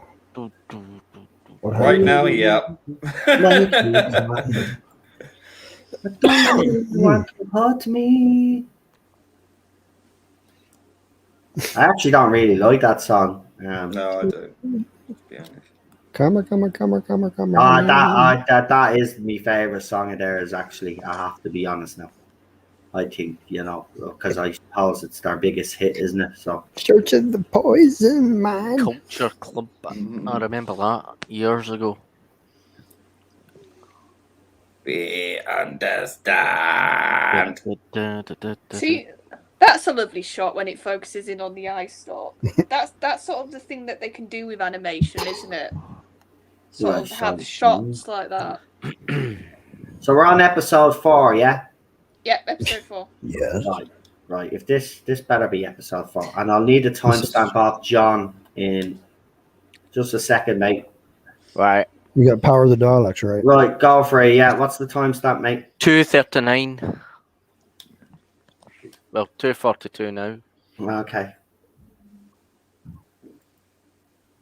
But you can tell he's an evil guy now because he's wearing black. That old trope. Ooh, there's problems outside. Oh Jesus, she's laughing again, which means one thing and one thing only. I need to close the windows. Yeah, and also no, just look at the chat. Chow just said something about John Barrowman's situation. Right, okay. Let me see. Not private, the actual chat. Yeah, no, yeah, Cheryl sent me a message. Yeah, I'll have a look now. Right, let's see.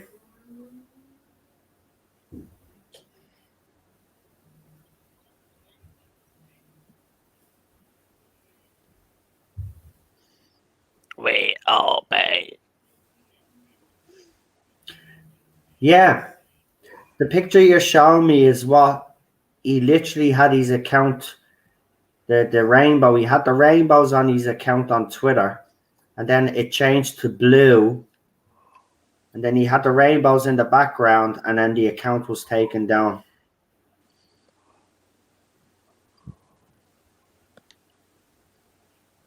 So I don't know what's going on.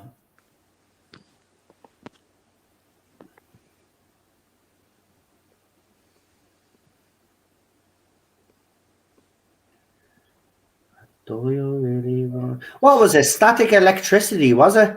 Yeah, Yeah. the Yeah. static electricity from the floor of their city.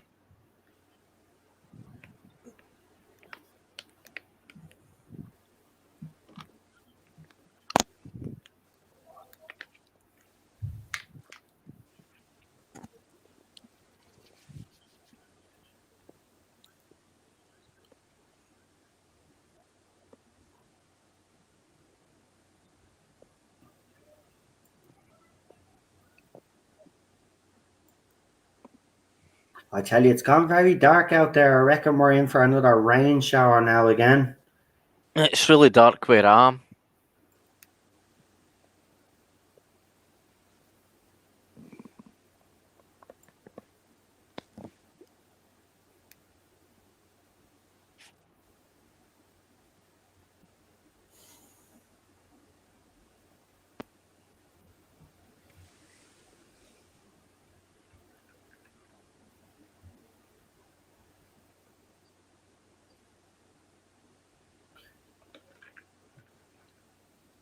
Yeah, that girl in front of the chalkboard was the old when the TV stations used to finish up. They used to have the little girl.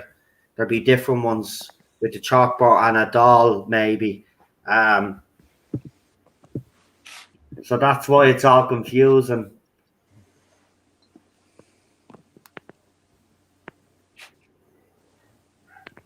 So he posted that 4 minutes ago. So I don't know what that actually means. Maybe they've hacked his Instagram account as well. Or maybe he is leaving. That's his way of saying he's gone. I just hope he's okay. See, that's the worrying thing. I'm just because of what he said recently. It's probably nothing, but still. I don't like seeing that happen. I suffer with depression myself. I know how hard it can get. Yeah. And especially when you're being attacked as well constantly every day, it doesn't help, trust me. It can take its toll, no matter how strong you are.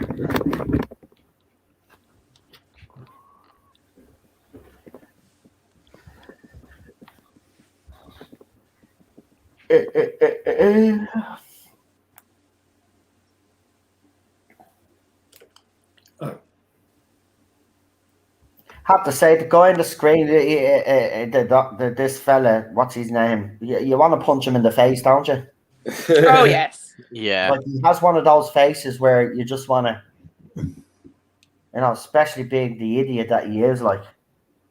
Overeducated idiot, yeah. Come on, they're playing you, you fool. But I think he just wants power that badly. Well, I don't know. I think it's not power he's necessarily. I think it's just like his Scientific achievement. Scientific curiosity and fame. Yeah. Fame. Yeah. Oh, sorry, I got the wrong character in my head. I know who you mean now. Yeah. Yeah, it's scientific curiosity, but he's willing to let people die to yeah, we saw that, the accident at the start, but it's clearly like a weapon. I mean, he had it removed, so he knew it's a weapon.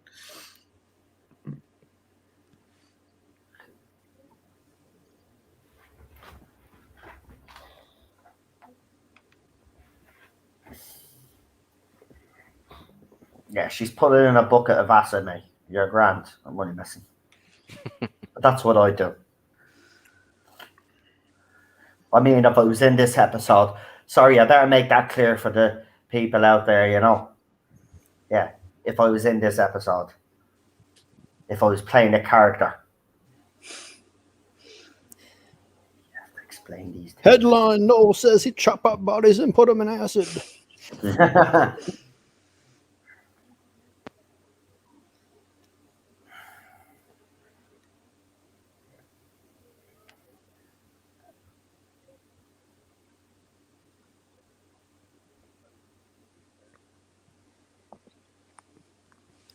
I just think their Ben animation doesn't look too much like Ben to me.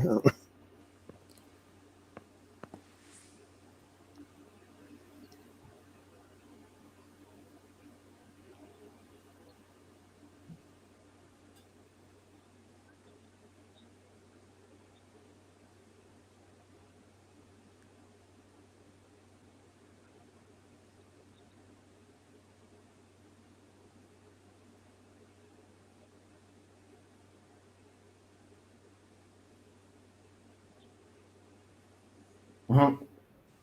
I'm more like, how does he not suspect her at this point? Like the Daleks, like we said, you can sort of understand why he's been a bit, but like with her, she's getting more and more obvious she's dodge, or she's a bit shifty, or she's got other motives.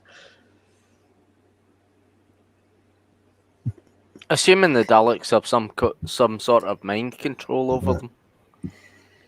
She blinded him with science.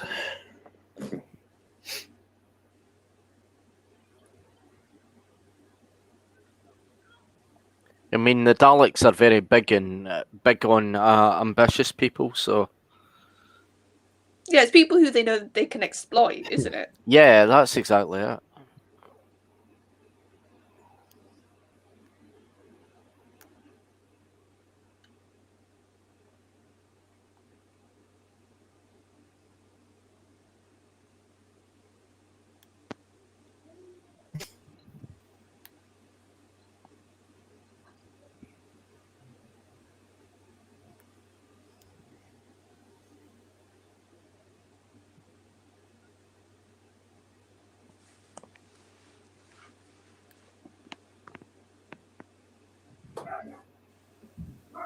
Oh, Ted's not happy.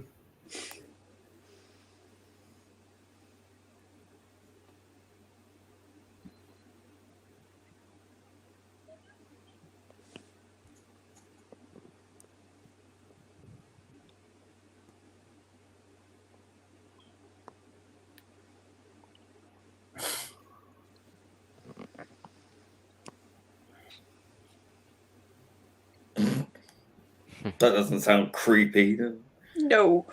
Yeah, your servant.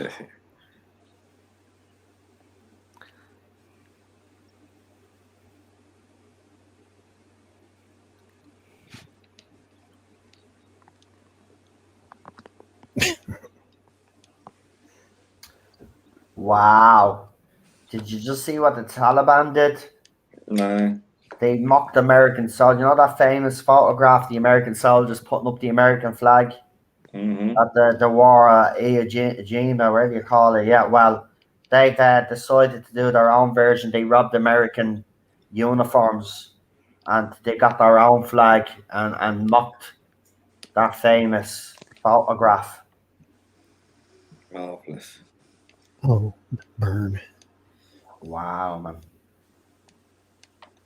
That is just sick. Well, for all you who voted President Biden, I hope you are all happy now. We all weren't you. He wasn't good enough to be president. It doesn't matter what you think of the other fella. This wouldn't be happening if the other fella was in charge. He would have blown up the kingdom come. Like they're supposed to. Fucking idiot. Even Charlotte admitted, and she hates the Trumpster. We'll say nothing now. Yeah. Politics. My fault. Okay, looks like his Instagram post means he's taking a break from social media. Lots of worried people giving him love on the gram. Yeah, I've seen that picture, but that is weird that he's just throwing that up and not actually acknowledging that people are worried. Yeah. People are saying it's a subtle way of saying he's taking a break. Right, well, if he is, I just wish he'd come out and say it out straight so people are not worried about him. No, I can see why he's not done it. I can see why actually he's doing it so it doesn't get attention from the mob. Oh, yes, right. That's what I would say. Right, even on Instagram, someone had the audacity why did you block me on Twitter? So we're like, you didn't get blocked on Twitter. Yeah, you just have a point there, actually, yeah. I mean, he's literally getting just nonstop. I know he is. So. I know, and it's not fair. He apologized 3 times. I just don't get these people. Just leave them alone. They just love abusing their power that they've I know. Well, they won't be discovered. able to abuse it for much longer because apparently Twitter is going to start coming down. We'll see though. We'll see if they take down the right accounts though. That's the thing. That'll be the proof in the pudding for me.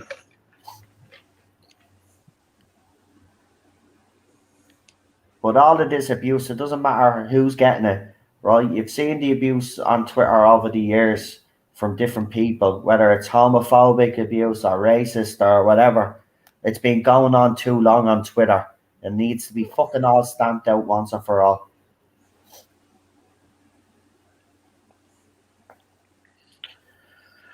I am your servant. He can't shoot now. Ha ha. Someone buy me a real life Dalek. Right, big one. So I can go around Dublin City in it, you know? Scare the shit out of all the kids. No, I can remember in the Doctor Who Experience, they had it was a proper sized Dalek, but it was cut in half, so you could go in and you could move the little the little sucker and the little gun thing, and you didn't click how sort of big they are until you see a proper sized one. Damn. See, I don't live in the UK. That's the thing. There are Irish fans of Doctor Who, and there is a lot of them, but we don't even have the B&M stores or anything like that. Poor Adam on Twitter thinks I'm from the UK. I had to actually point out to him that I'm not from the UK. I'm from the Republic of Ireland. We don't have those stores here, because he keeps tagging me. Do you know where I can get them? Sorry, mate, can't help you, mate. Can't help you. It's very surprising how big the Daleks are when you're up to a full size one. I think it's one of those things that we've seen them so much on television that it's hard to comprehend until, like I said, I didn't until at the Experience they had one, and I was just like, wow, actually they're really tall. I mean, the size of the domes as well, they're huge and that, and the eye stalks and that, and it's when I was a kid, I always thought they were radio controlled in the films and that, but to learn that there was somebody inside them and they were sitting inside them, it was just like a wee kind of a seat inside them, and there was casters in the bottom of them, and they could move them along with their feet. It would be to make one of them radio controlled, though, and then the amount that they would have to use. Holy shit, man! No wonder they have people inside them. But I'd love to be a Dalek. Yeah, I'd love to be a Dalek. Here, says the person who's not done film extra work and understands the pain that comes. I don't care how much pain I'd be in or how uncomfortable. I just want to be inside a Dalek. I wave me little second eye stalk around and wave me little gun and I want to sucker someone. Right? I'll wave me little thing around. I bet you will. That'll get you in trouble. Yeah. I remember I was at this exhibition years ago, and it was because that I kind of donated my big long scarf into them so they could use it for their exhibition, because the time their exhibition was running.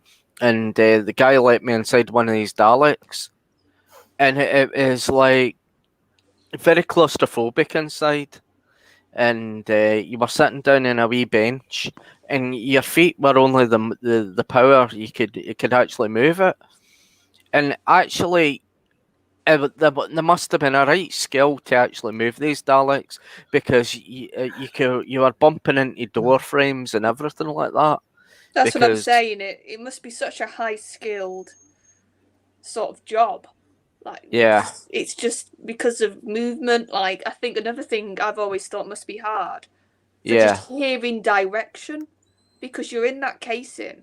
Yeah. And you're gonna have to hear oh, stop there. Do you know, just try and block anything. I've always thought that. They used to have strips. I wonder if they use walkie-talkies now, though. You know, because you'd have the technology now. The lads inside or the girls inside, little, or a little earpiece, you know, stop now. Well, it's supposed to be the lights on top of the dome that was supposed to flash to tell which Dalek was which, because back in the 60s, there was a documentary that said that they stuck Dalek 1, Dalek 2, Dalek 3, Dalek 4 on the Daleks. So when they were in rehearsals, to know which ones was which.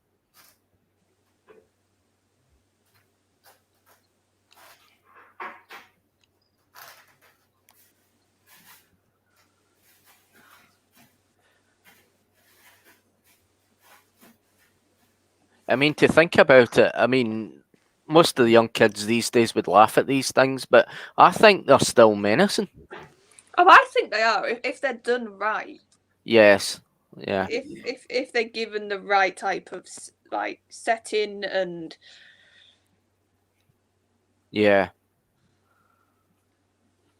The best New Who Dalek story was Dalek. Yeah, that was really good with Christopher Eccleston. Yeah, they haven't made one. They haven't made a decent Dalek story, in my opinion, since then. See, when the Dalek shifted its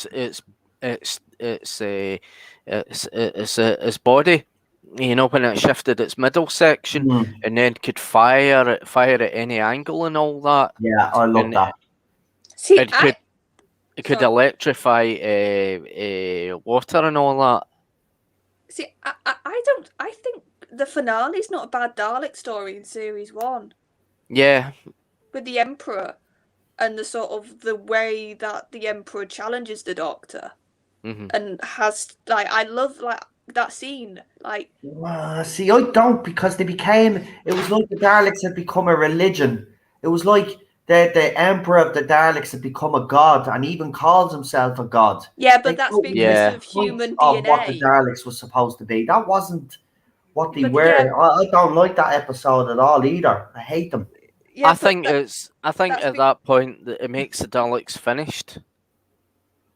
It really finishes them off. Yeah, no, I think for future it caused issues because it was like they had to kept like amping up the amount of Daleks. But I think, and like, I get what you mean, but I think they explain that basically they're mutants. Yeah. Like, in the sense of they're not pure Dalek. So because they've had that bit of human DNA, it's allowed these different un-Dalek-like thoughts. No, I get it, and because they were insane as well, because they've been hidden away and all of that. I get all that, but that's not the way the Daleks should be. I disagree with it, man.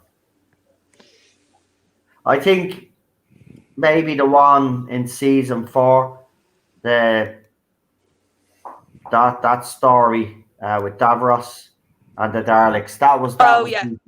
That was decent. Now I forgot about that, so I'll mention that Dalek and those stories were decent enough. But the rest of them, I didn't like the season 1 story arc with the Daleks at all. To be quite honest with you, I didn't like that ending. Daleks are not supposed to see themselves as gods. Yes, they are supposed to be superior than the rest of the universe, but to be like, you know, for a Dalek to come around, don't blaspheme and all of this, come out with those words. No, that didn't sit with me. Daleks are not supposed to talk like that. They're not.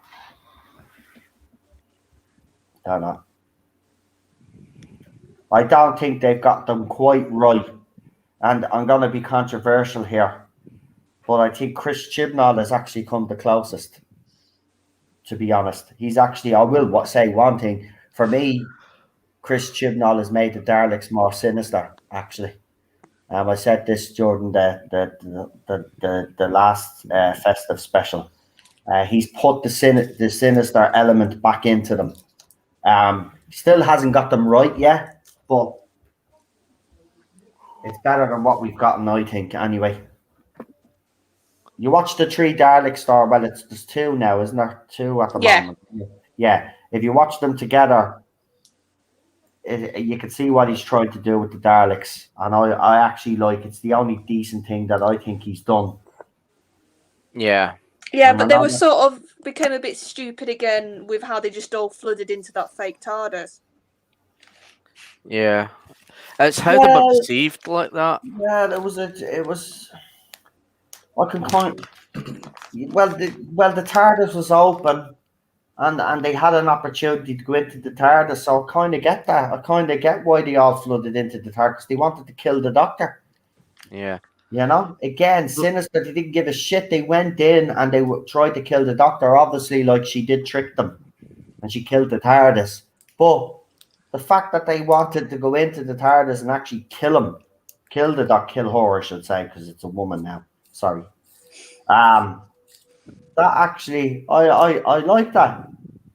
I like that. They didn't give a crap. That's what the Daleks should be like. Don't give a crap. Go in.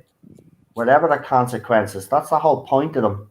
That's why they keep getting defeated. Do you know what? One day they'll win, and one day I'll celebrate. Properly win.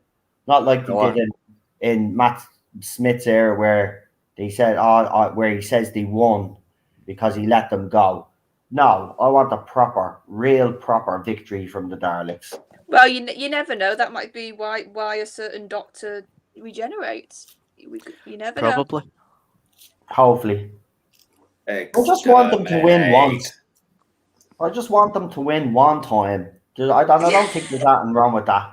I love the way you phrase that. It's like this little cute animal that I just want them to win just once. Just once. The underdogs, you know. That's it. Yeah, the underdogs. The Underdaleks, that's it. The Underdaleks, yeah. The poor fuckers, they always get, and lately in New Who as well, the way they get defeated though is stupid. It's just stupid every time. Like, they deserve better than that. They're the biggest villains that the Doctor has, the most evil as far as I'm concerned. Treat them with a little bit more respect, man. I put a new Michael Sheen picture up on Twitter. Oh, by the way, yeah, listen. Your Michael Sheen pictures have found their way onto to Facebook as well. Have they? Yeah. Marie, obviously, she's on Twitter. She posted one of your pictures with the hashtag. She's getting everybody to get behind it. And by the way, there's people actually getting behind the hashtag on Facebook as well now. Nice. So we started something. Good. Are they? Yeah, she needs to get the video link there as well. That would be good. Yep. So are we ready for episode 5? Mm-hmm. Yeah, I'm just setting it up there, but yeah.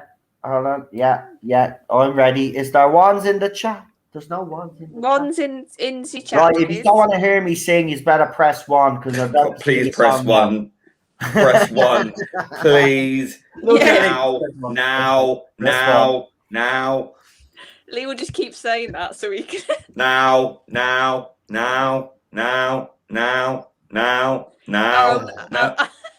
Press 1. When do we want it? Now. Let's be honest. Now is a lot better than there we go. You got singing. Now. Whenever you're now. So 5, 4, yes, 3, no, 2, 1, go. Okay. Go. That time. You know what? We have to put that. We're gonna have to put that countdown on a T-shirt and put "go" right at the end of it. Well, actually, was it Daniel who was asking, "Have you got like merch plans?"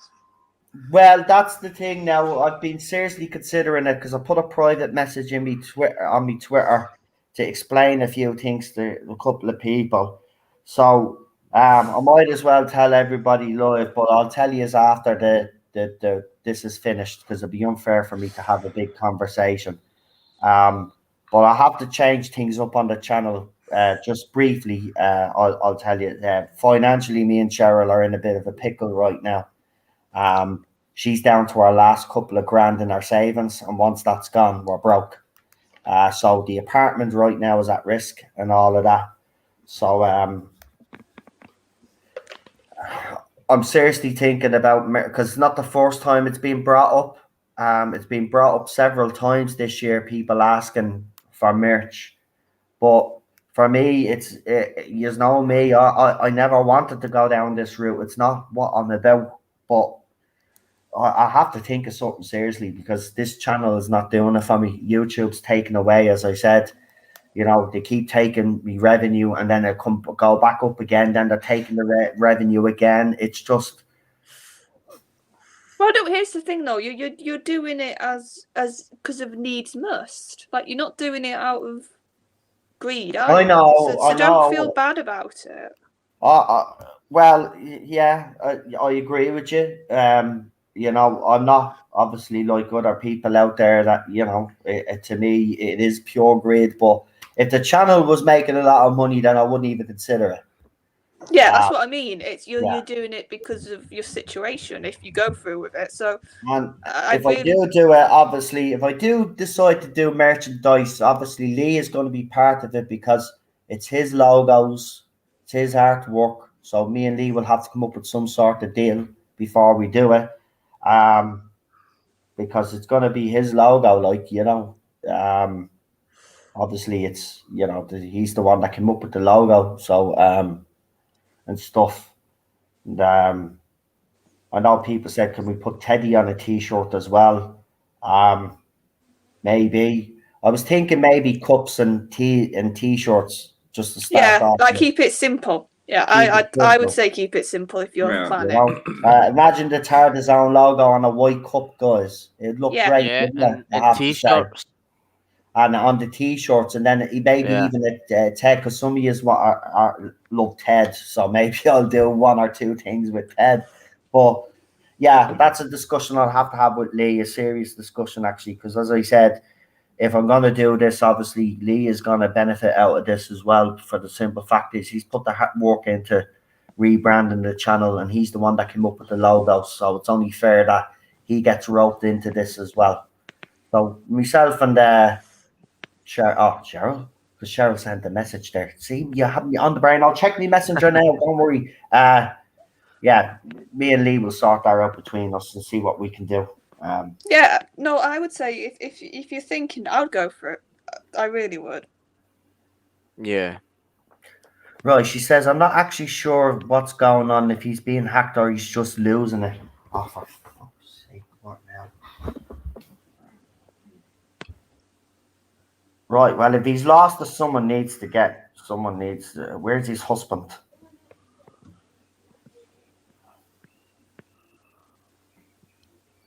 Right, I'm going to check now.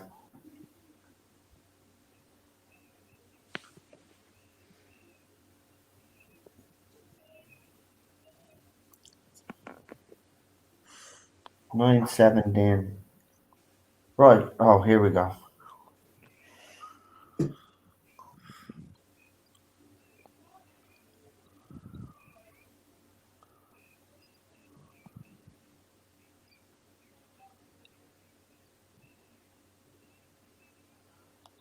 And also keyrings as well. I think he has to be hacked. That wouldn't. I don't know if he'd say. Well, in fairness, I did tell him. I did see him tell someone to fuck off before on Twitter.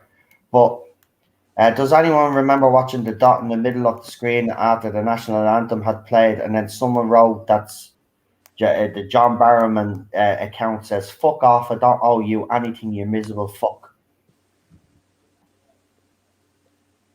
Charles just said that response is gone in the chat.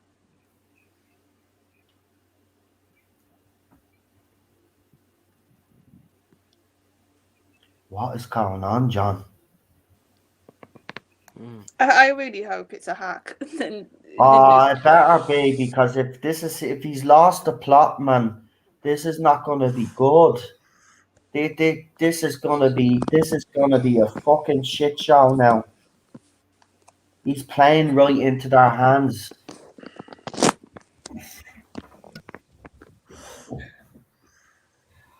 Oh, please, then.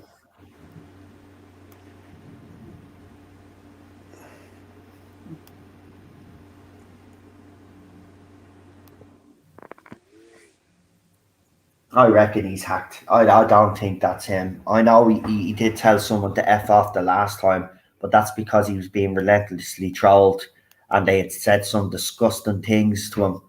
But he did remove that tweet. But you see, the thing about it is, Cheryl said that comment is removed. So it could well be him. Oh, someone's dog's barking. Whose doggy is barking? Oh, that's probably Mia downstairs. Oh, you got a dog? You got a dog? I thought you had a cat. I have both. Well, the family have both. Jesus, we couldn't have a cat in here with Ted. He'd eat the poor fucker alive. Well, they sort of when they grew up together. Well, no, we had cat first, and then we got the dog, and the cat sort of just kept a distance and sort of didn't bother. Well, the dog wanted to be best friends because she's daft, and now they sort of coexist. That's the best term. That they will lie not next to each other but close. Yeah. Whereas at one point the cat would just be like on the other side of the room. because she used to be a right little grump. She's come a bit softer in the last. Actually, Super Doctor, that's a real good idea what you wrote in the private chat there. Key rings, see they be kind of rubber key rings. Yeah. We'll think of something. Obviously, I'll have to talk to Lee about it because it is his artwork, obviously. Yeah, it's fine. I mean, I could come up with my own designs, but why? Yeah, like, you know me, if I design something, it'll be absolutely rubbish. So, well, yeah. And you've already got it to go. You've already got it to go. So it would make more sense if you used the stuff Lee's already done for you. Well, do that to start off by, and then market it in other sites as well as Etsy or eBay, and put the links in your chat as well.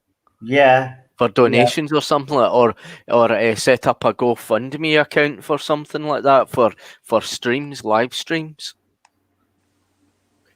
I know, but I didn't want to do that because I've been criticizing other people doing that because I can understand that. Well, maybe. Like but I obviously don't have the subs that these people have, but still, I just, if I do this, I want to make sure that everybody's on board with it, and secondly, that people will be willing to fucking buy the stuff. There's no point in me and Lee putting in all that effort, and then nobody buys the shit. You know what I mean? Yeah, just have a brainstorm with Lee and Cheryl. We'll definitely have a brainstorm. We will probably come up with some great ideas. That's the problem.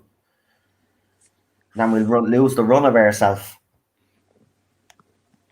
But yeah, I'll seriously look. If everybody is up for it, then yeah, me and Lee will definitely have a chat about it.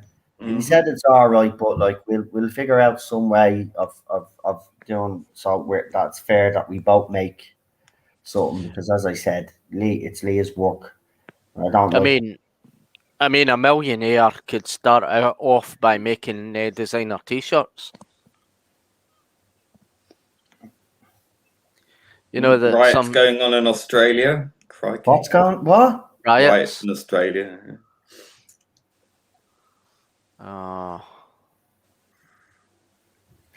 So Cheryl just said something there. I reported several that were removed. It's amazing that they aren't bringing that energy to the person who is accused of sexual harassment. Exactly.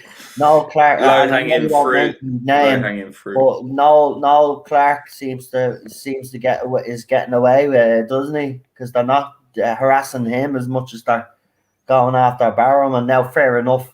No, Clark might be active on Twitter, but his account is still up. So, yeah. It's if you put Ted on a T-shirt plus the TARDIS logo, it's a winner. Yeah. Yeah, maybe put Ted on one side and then put the TARDIS logo on the other side. We'll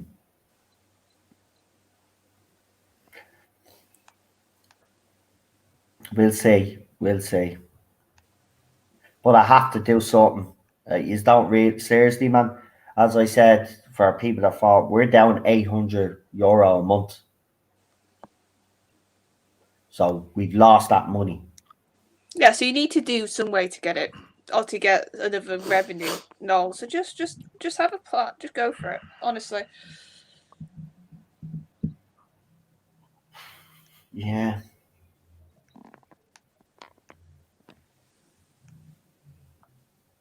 Because think about it this way: like, how many hours of technically free entertainment have you given people?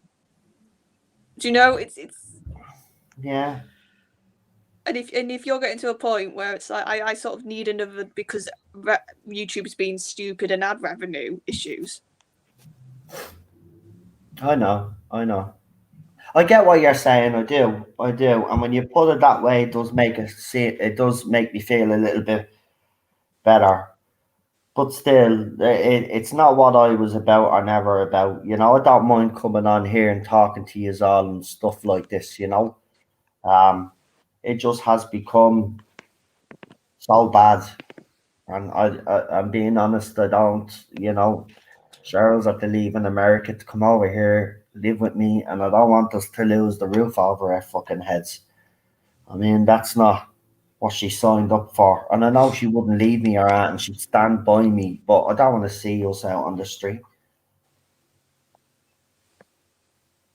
I got punished for getting married. Because before, when we got married, right, there was an old government in place, right? And the new government, when they said they were coming in, were going to change the threshold for the disability that I was on. And because Cheryl's money puts us over the threshold, I lost 800 quid a month. Now, what they didn't realise was the money that Cheryl's getting, right, goes into our bank account, and then the Americans then take the money that she owes for all our college or student loans that she got when she was becoming a teacher. So she's still paying them back to this day. So when she gets our money, right, thousands is taken out of it for bills. So she's left with nothing. Now we're eating into her savings. She's got like literally the last of our savings left now. As soon as that's gone, I won't say the word, but we're FUCKED. We are big time. Didn't realise how bad it was until she actually told me. Because I've been kind of trying to put it in the back, keep it, I didn't want to kind of know. So how bad things were, because I've been kind of denying it. Yeah, but like I said, just have a think. And I really think nobody would be offended. I really don't. Oh, we got Alpha back. Hello. Hello.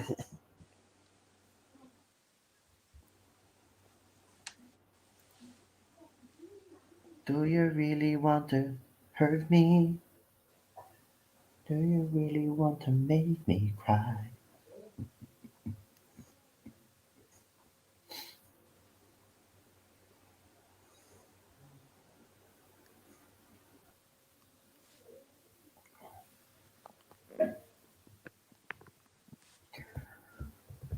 Oh, the governor. Nice.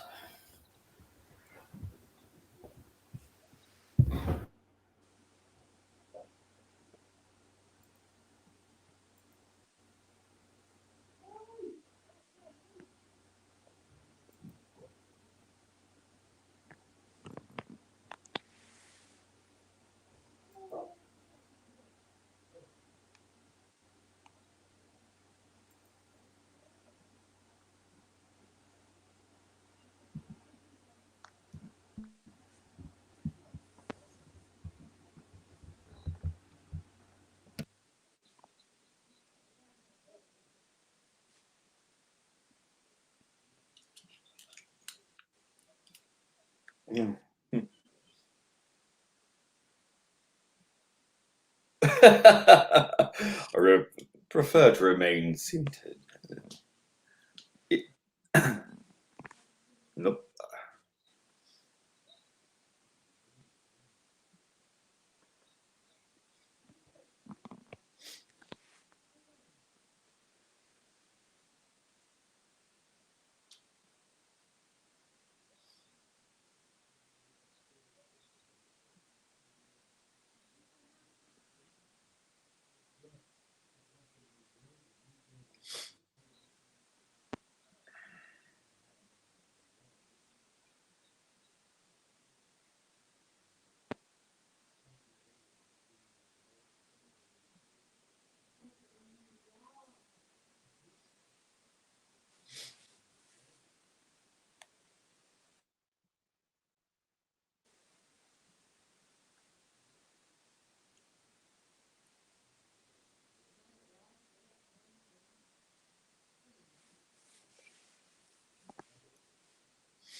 He really is Card Witch.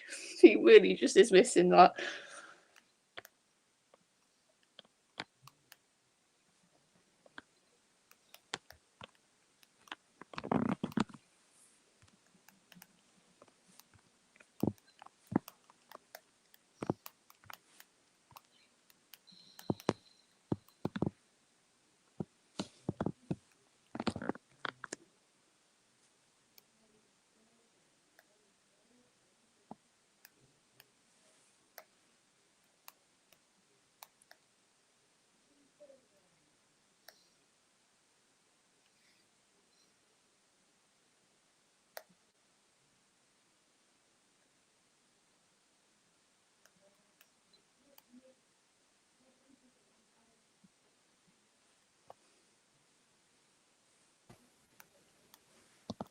Hello, all. Hi, Petey. Yeah. I haven't got a Hello. timestamp. Yeah, the lads were going to have to help you on that one. I can tell you the episode. Oh. What are you watching it on, buddy? I watched on DVD. Oh, you'll have to ask someone that has the DVD then, because we're watching it on there. But I can tell you where I am. Hold on, can I? Yeah, I'm on 19 minutes now. Gonna say, is it not better if PD just starts watching from episode 6? Probably best waiting, yeah. We'll go to 19. I've got 9 minutes. Trying to remember it. Getting back to what you were saying, Noel, earlier. Yeah, I had the same issue. Similar issue. What was I saying?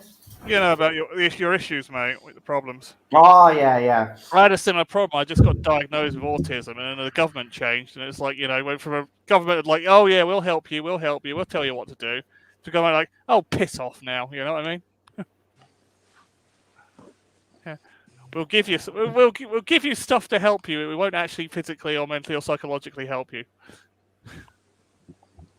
I know, it's ridiculous, man. I know. Yeah, these governments say that they're all for helping the vulnerable.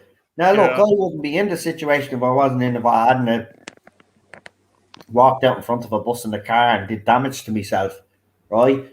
But at the end of the day, I was entitled to something that they decided now that I'm not eligible for, right? But here's the thing.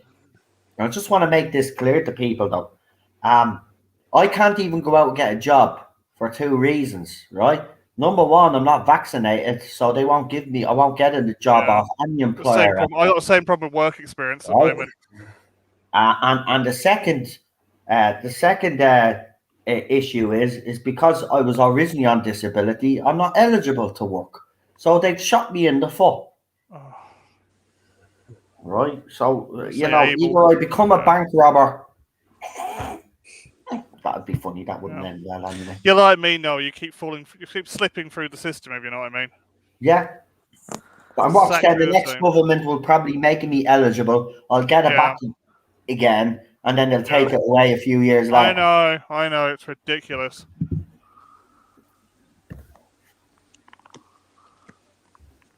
Oh, the Daleks are having a freak. Oh. I love this scene.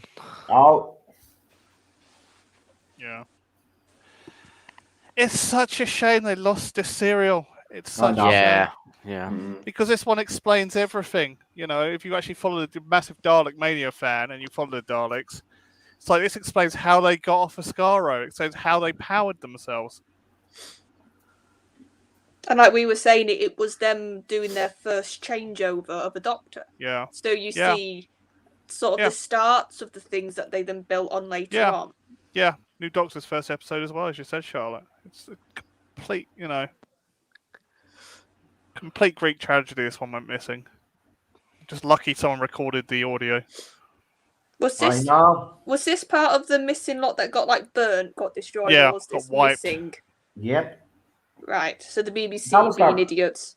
Well, that was their policy back then. See, they had to make space. You can understand it to a certain extent, right? Yeah. But why they didn't have a contingency plan in place anyway, or somewhere where they could have kept them in storage. And I know they were in storage and they got rid of them, but they should have kept them inside. I never got that. Oh, I love the original version of this scene.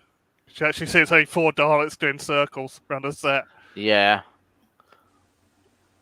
What, in the original footage, there's just 4 Daleks going in a loop? Yeah, Yeah. it's just Daleks doing quickly. That's why there's a big gap in between like 2 of the Daleks. It actually makes it look more realistic. I think that's the only scene the real scene that actually survives. Is that screaming match at the end with the Daleks? Right, episode 6. I'm getting it ready. Yeah. Do you really want to hurt me? No, I don't. We got the Daleks. I'm ready. Exterminate. Obey. So, folks, ones in the chat, please. Seek, locate, destroy.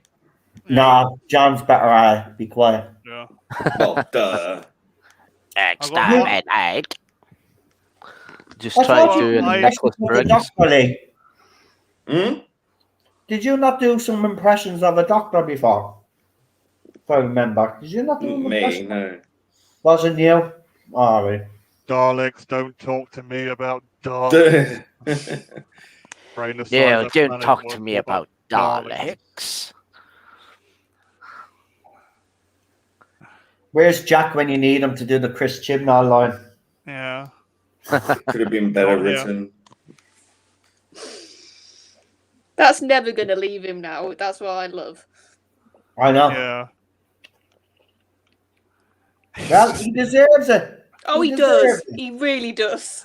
I think that's why he's going off to theatre now, because his career's gone right down the toilet. See, he Oh, where tried have you to. heard that? Yeah, apparently he was going off to a rumour a little while ago, going off to theatre, working theatre. Write theatre shows. Yeah. Oh, wow. That's what happens when you get flushed. Well, Jodie Whittaker is going to be also doing the same. I spoke about this on the channel over a year ago. She's that's why it was another reason why she so was leaving. she's not doing Death in Paradise now. Wow. Oh, trust me. Amazing what I utter like- failure can bring you. Go on. Yeah. Yeah. No, I love Death in Paradise. So when that rumor was floating, I was like, Yeah, no. don't. No. That's my guilty pleasure show. That's my I little know. fluffy show that I like to watch. Yeah, but hang on. If you had brought her in, do you actually think you would have brought politics into it? Because that carries Yeah. all the time. No, they would have. Would they? Yeah. Follows her. So it's like, it's like Well, no- Ripley in the Xenomorphs. It's like SJW. Well, you never politics know. follows her. Yeah, you might get your wish. She could be Blake out of Blake 7, the female reboot that Chibnall is thinking of doing. Oh, Yeah, Good luck getting funding for that, Chibnall. yeah. As I'm stringing myself up, I'll Well, no, Probably, I mate. joke. If that ever happens, we'll all be like, "Oh, we haven't heard from Lee in a while." Well, no. We'll There's put a the funny news smell on. coming from his house. Yeah. No, mine's not as depressing. Mine is we'll put the news on and we'll hear today at BBC Television Centre, a lone male decided to Yeah. attack like the premises. Attack, seek, locate, destroy. And we'll all be like, "Oh, that's why we haven't heard from Lee in a while." exterminate. It was heard to exclaim, Avon lives! Yes. And we'll be like, "Oh, aren't we proud?" Where's Chibnall? Where is he? Where is Chris Chibnall? Yeah. Please press 1. Exterminate. Disaster said Please go. press 1 so or that you will counts, be I think. exterminated. There you go. See, even the Daleks are telling you to press 1, and if you don't listen to the Daleks, I'm going to actually get the Daleks to go after you all. Has anyone ever seen the gay Daleks?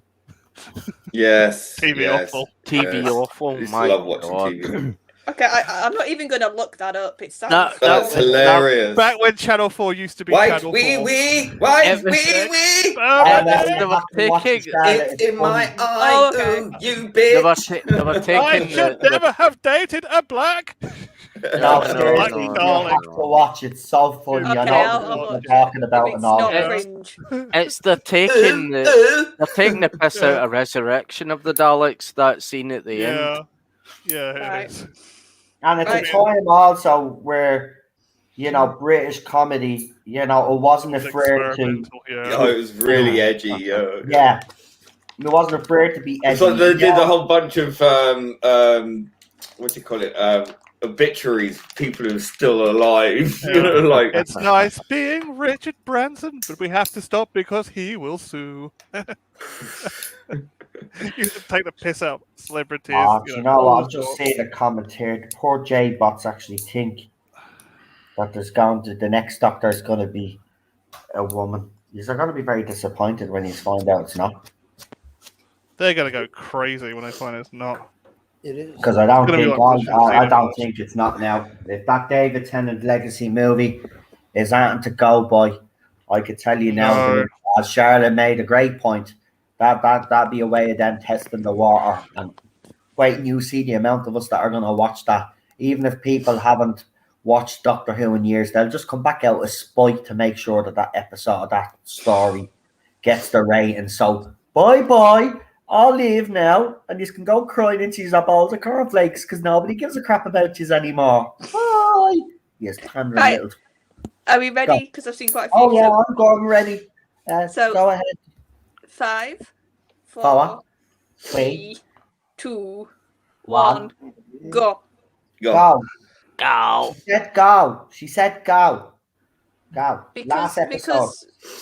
Because I'm going to have to duck out in like 15 minutes. Should I give my score now? Oh, yeah. See, I told you we wouldn't make it in time. 3 hours. See, I told you. Go ahead, Sharon. No, we did better than we usually do. I'm here for the beginning of the 6th episode. Go for it. Give us your score. Yeah, no, I actually really enjoyed this. I think, like I said, it's an interesting sort of first Doctor story. You see a lot of them trying to work out what to do a little bit. I liked Pat anyway, but I think this really endears himself because of the sort of the playing the flute, the sort of being the bit of a you don't quite know what he's doing, and I think he plays that brilliantly in this. And I think it's interesting, like I said, having the companions almost have to relearn the Doctor almost, and having to adjust to such a different personality.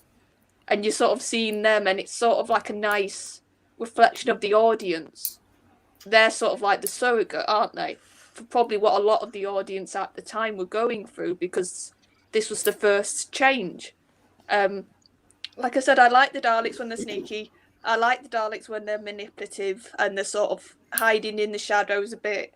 And then they come out in force, because, God, they come out in force by the end of this. It's a proper, like, just absolute, nobody survives. So that's why I think I like the beginning, because you sort of see them small, and then by the end you get the full force of a Dalek attack. So I think I'll give this an 8, because like I said, it's a little bit, like I said, the pacing is good, but it does drag a little bit at times, so I'll give it an 8. No problem. Absolutely fantastic. And what we'll do is we'll just wait until you're gone, so you might as well just stay on until you go.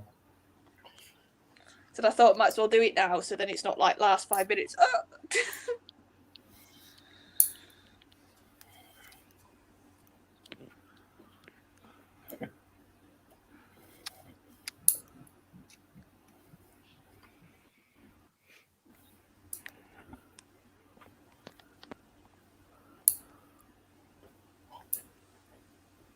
Like he's like properly broke now, hasn't he? The scientist. It's like mental breakdown. Oh, I think Gary did a Doctor Who video. Oh, because did he? Because the usual suspects are having a meltdown because of his video. Oh, I'm trying to think what he. Let me have a look. I'll have a look. It's got to do with David Tennant and what you call it, and Jodie Whittaker. So hold on, I have the screenshot. So it's the thumbnail. His thumbnails are hilarious. So the thumbnail is hold on, where is it? Back up here. So he just puts failure with Jodie Whittaker, but then someone tweeted, Tennant leaves after 3 series and these people hail him as the best Doctor. Jodie leaves after 3 series and is and they brand her a failure. They don't even try to hide their sexism at this point. No, because she was a failure. Because it's a fact. David Tennant's era was much better than Jodie Whittaker's. Longer than this. I was going to say, Tennant did more than 3 series. Like, that's just your basic facts right there. He did 4, technically. Yeah. 2, 3, 4, and then a load of specials. Yeah. Right, but they're wrong because at the end of the day, his era was very popular. Jodie Whittaker's and the ratings actually prove. So I don't know what they're moaning about. Yeah. But the usual suspects are in there. Some of them have decided to crawl out of their holes that they're in. I've got all the screenshots anyway. As I said about when Tony Blair turned up, they crawled out a dog's ass. Crawl back in. It falls out a dog's ass. Of course they do. Of course they watch Tennant. They'll all watch Tennant. The only thing I find disappointing about this serial is Mr. Spock wasn't in it. Yeah, because Vulcan. I know. Yeah, I was going to say that. Was this before Star Wars? Star Wars. Star Trek. Star Trek. I'm going to get... Oh, that's all right. Jeremy from the Corin did the same thing about a week ago. It's okay. It's forgivable. It's forgivable. Yeah. It was before your time. It was so anyway, what was this, pre or after Spock with the whole Vulcan thing? It was pre, I think. Yeah, I think pre. At a 3 year. No, it wasn't. It would have been right around the same time. Would have been either the same time or just after. Because Doctor Who was a few years older than Star Trek. Yeah. Star Trek came out then a few years later. So William Hartnell would have been still the Doctor when that came out. Yeah. Well, it's the September the 8th, 1966 was the very first episode of Star Trek. Yeah. Yeah.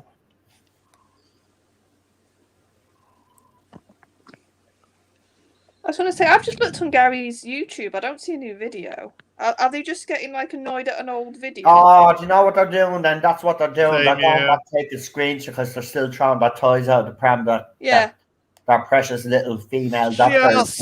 About a month after Star Trek. Yeah, no, I think they're just having another breakdown, just of their own accord. Yeah, no, that video was 3 weeks ago. That's there you go. It's funny. So yeah, it's just a coincidental. Yeah, keep crying, as I said. We're loving it. Now you know how we feel, or how we felt over the last few years, these little muppets. Yeah, what goes around comes around. Oh, by the way, the ones that I'm calling muppets are the ones that have abused me, Lee, and others. Some of the usual suspects are in there. So I'm calling them muppets because that's what they are. I like the Muppets. I actually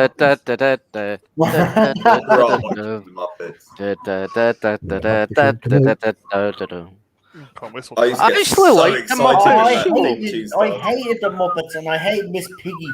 I wanted someone to choke Miss Piggy. Jeremy. Yeah. I don't know. I just it was maybe I was 3 years old or 2 years old when I saw the Muppets. I used to sing Muppets Tonight every time I worked in education, and someone annoyed me. And the kids annoyed me. Sesame Street is my favourite. Used to sing at college as well.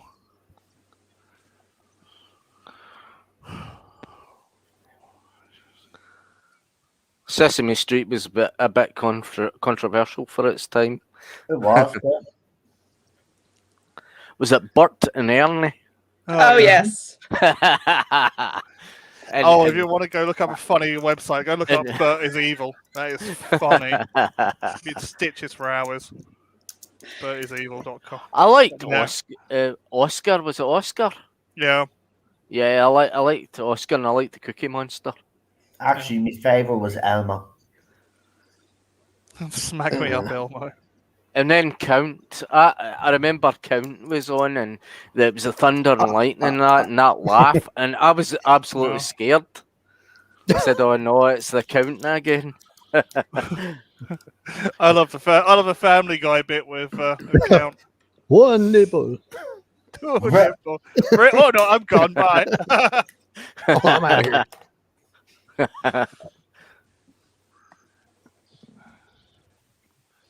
I love the way they See what you did, just ticks. These let the Daleks take over, and this is what's happening, you Muppets.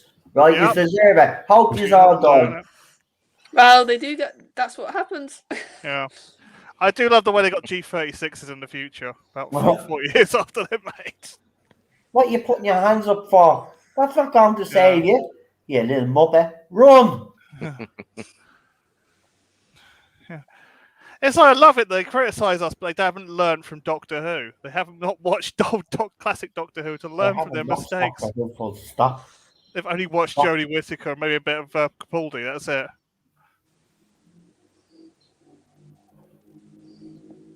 How many times have you seen Doctor Who where some crazy person takes over and then everything goes to pot? Well, no, it's more that a crazy person tries to ally with like a deadly alien race. That's the one. And don't think that the alien race is going to at one point go, I don't need you anymore. That's it. Look, Dalek's master plan, Maverick Chen got gunned down in the end.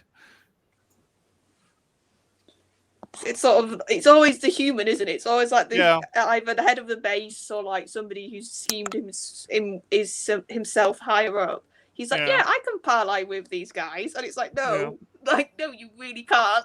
Yeah. Shh, Chris. Poison Sky, we saw it. Chris. Oops, 1.5, he says. Are you talking about the speed that Crystal D? What's Classic Who? Yeah, that wasn't funny. I loved when I called her out. Yeah, I'd say, well, you obviously don't understand it then, child. It was funny how I got under her skin. Yeah. And then Cooks, like, at this stage, I only had about 200 subscribers. Like, I was a nobody, and I'm still a nobody. Like, but I was able to get under their skin. It was glorious. Yeah. It was glorious. They were my best days. Well, she was getting propped up, wasn't she, by the Beeb? Of course she was. And we had to suffer the fan show and all that. Yeah. Well, here, the fanboy show. In fairness to her now, the fan show wasn't bad. It was her that was bad. Then, when she became a fully fledged member of the magazine, when she got the years and graces about her, and she thought it was okay to go and slay fans. You know? Yeah, she thought she was in with the Doctor Who mafia, but it turned out that she wasn't. We threw her under the bus. Oh my God. Yeah, well, BBC now learn from your past. Oh, what does the saying go? You're doomed to repeat it. Exactly. It's Churchill version of the what's his Santayana saying. Those who don't learn from history are doomed to repeat it.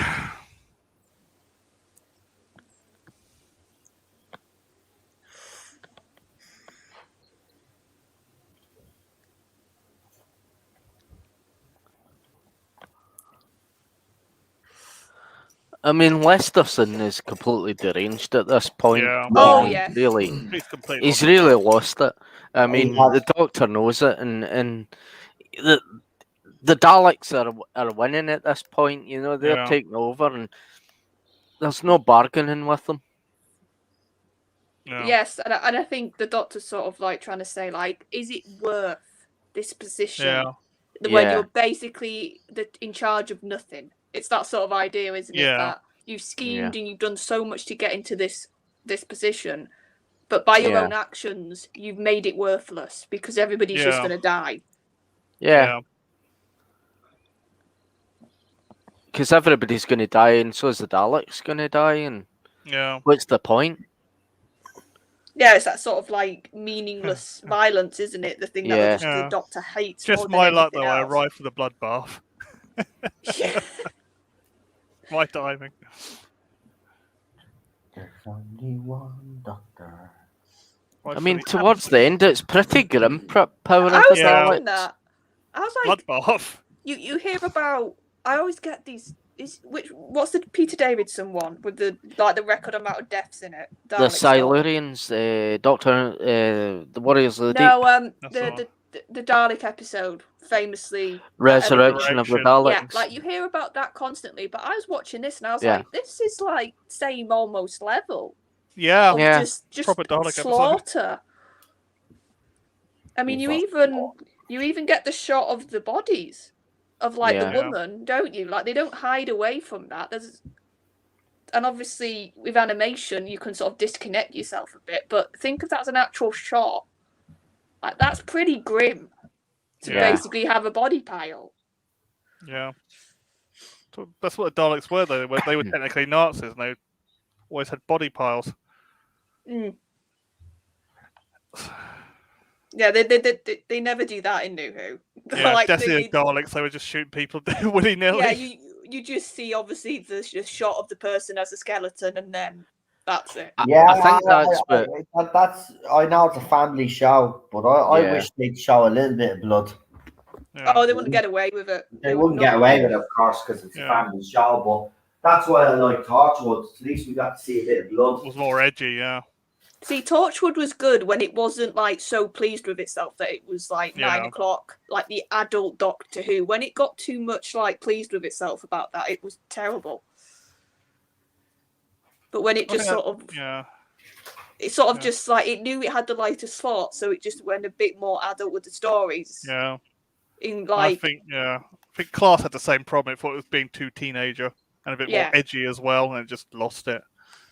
Yeah, because like that's why Children of Earth is so highly rated, because it fully took advantage of the fact that it wasn't Doctor Who, and it told that story that you would never be able to even touch like a third of that type of story in the main show. Fact that Jack lets innocent children die. Yeah. Yeah, and even just his grandson, his own, his daughter's child, so his nephew. Yeah, like that was horrific, and then the way the child died and that. Yeah, screaming, nasty, man. And also, there was another scene I can remember, like, because obviously it's like in bits in my head, but they're they're at some sort of camp, and they're literally like burning bodies, and it's and like that scene, I'll always remember that scene. Yeah, because I can remember it literally just taking my breath and just being like, oh God, I don't feel comfortable. Like, sort of. I might do a watch along of that sometime in the future. Children of the Earth, that one, because that's the best part. It is by far. It, like I said, that was when the BBC fully had confidence in it, and they just sort of said, "You're basically no different to a normal 9 o'clock drama." Yeah. So they just let it. Yeah, first time I saw Children of Earth, I didn't like it. The second time I thought it was really good. Yeah, I think you had to get it. I think it took a couple of episodes for me to get into it, from my memory. Yeah, I'd watch it twice to really get it. Yeah. Right, folks, it's 10, so I'm going to bounce off. Okay. No problem. Okay, bye, my friend. Bye. Bye. See you guys tomorrow. Bye. Bye. Is that A Good Man Goes to War tomorrow? Yeah. Oh. Can we miss the last 10 minutes? A Good Show Goes to Bore. Yeah, that's it. Good Show Doesn't Goes to anybody Pot. hate That's the nickname I gave to it. Good Show Goes to Pot, yeah. Yeah. Really, it was a good episode until the end.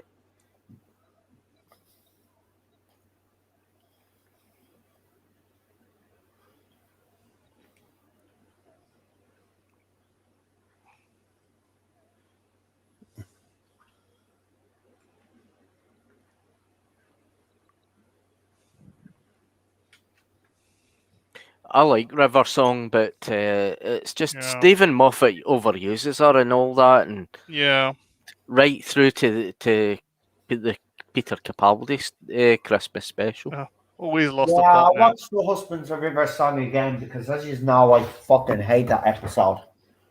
I watched it again. Now, I have to say, I wasn't mad as I was back then. I was a little bit more willing to accept that she was there, even though, as far as I was concerned, it didn't make any sense that she seen that, because she didn't recognize him and all of that. Yeah.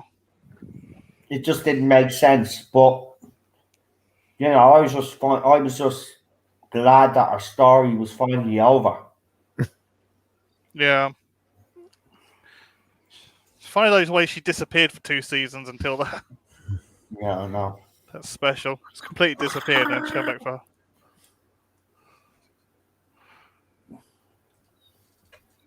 So because she came like the Moffat era version of Captain Jack. Yeah. She was good, but the problem is that her story was just he didn't need to go and do all of Incorrectly that used with her, her. yeah. You know, he did overuse her.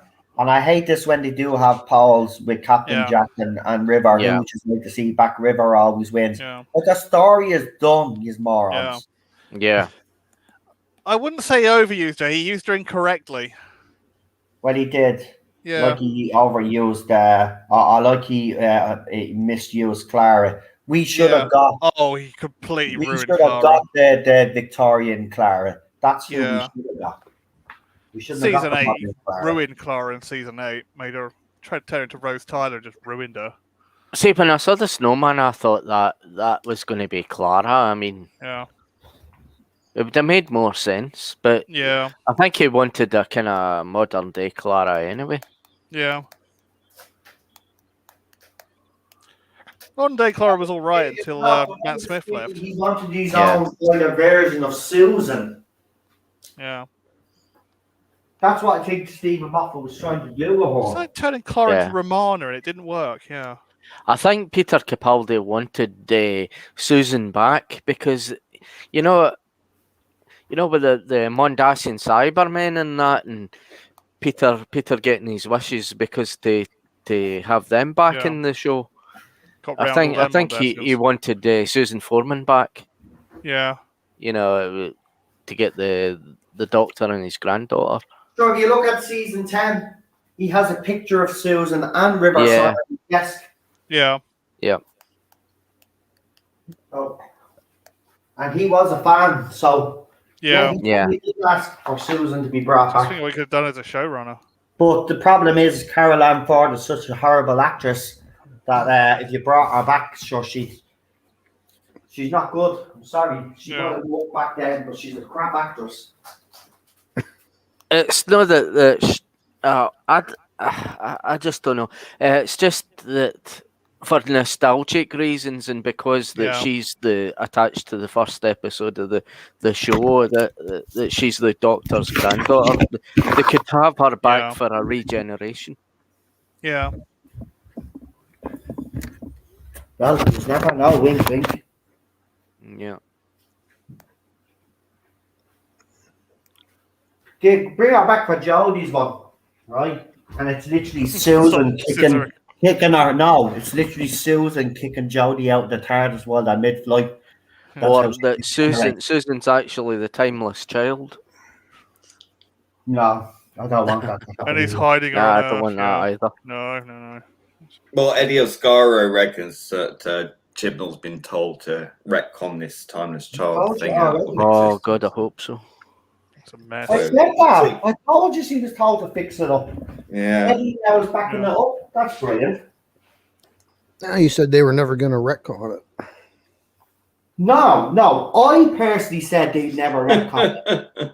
Right? That's what I just said. Yeah, I'm not talking about but the information said something different. I just didn't see it happen like a lot of other fans didn't see this happening. Because they were so hell-bent on pushing this fucking era through. Like they wouldn't come out and criticise it. But now with all the stuff that I'm hearing, I think they will retcon it. I love the TARDIS dematerialising and the dead Dalek there. Yeah. Just sitting. I think they might have that dead Dalek footage, actually. Sorry, Alf, I just had to Was that in the original TV version? Or the... Yes, it was in the original TV version because there's photographs of it. That's telesnaps, yeah, you're right. Telesnaps. Yeah. I knew it was something. There's a few surviving snippets of this, but not much. I used to take the telesnaps out of Doctor Who and compile them and have them in a big ring binder folder. Cool. Right. Nice to look at them. Let me see what's happened here. What are we at the end of this episode? Yeah, we're at the end. So far. Well and truly. All right, because my computer just went on. Right. So you said it's over. Right, if you want to go, everybody go through. We'll go through the panel. We'll start with you, Real Silver Doctor. If you'd like to give your rating and tell everybody how you felt about it. I would give this a solid 9 out of 10. 9 out of 10. I think it's a good story to introduce a new Doctor. Right. I think that the Daleks are in form. The story's in form. I think that if we had this as a together story rather than a missing episode in animations, it would have been a solid 10 for me. Okay, fantastic, Lee. And if you can just go through the panel, because I have to do something, so I'm going to mute myself there. If you can just one after you. Yeah, I love the build-up of this and all the espionage, the kind of creepy sort of element to it. You start off with these Daleks that seem inoperative and covered in cobwebs, and there's a sinister plot there, and they, and it ends up in this sort of massacre. It's quite a build up, and for a 6-parter, it's pretty good. I think obviously I have a lot of problems with the 60s era because of the pacing. It's something that I think struggles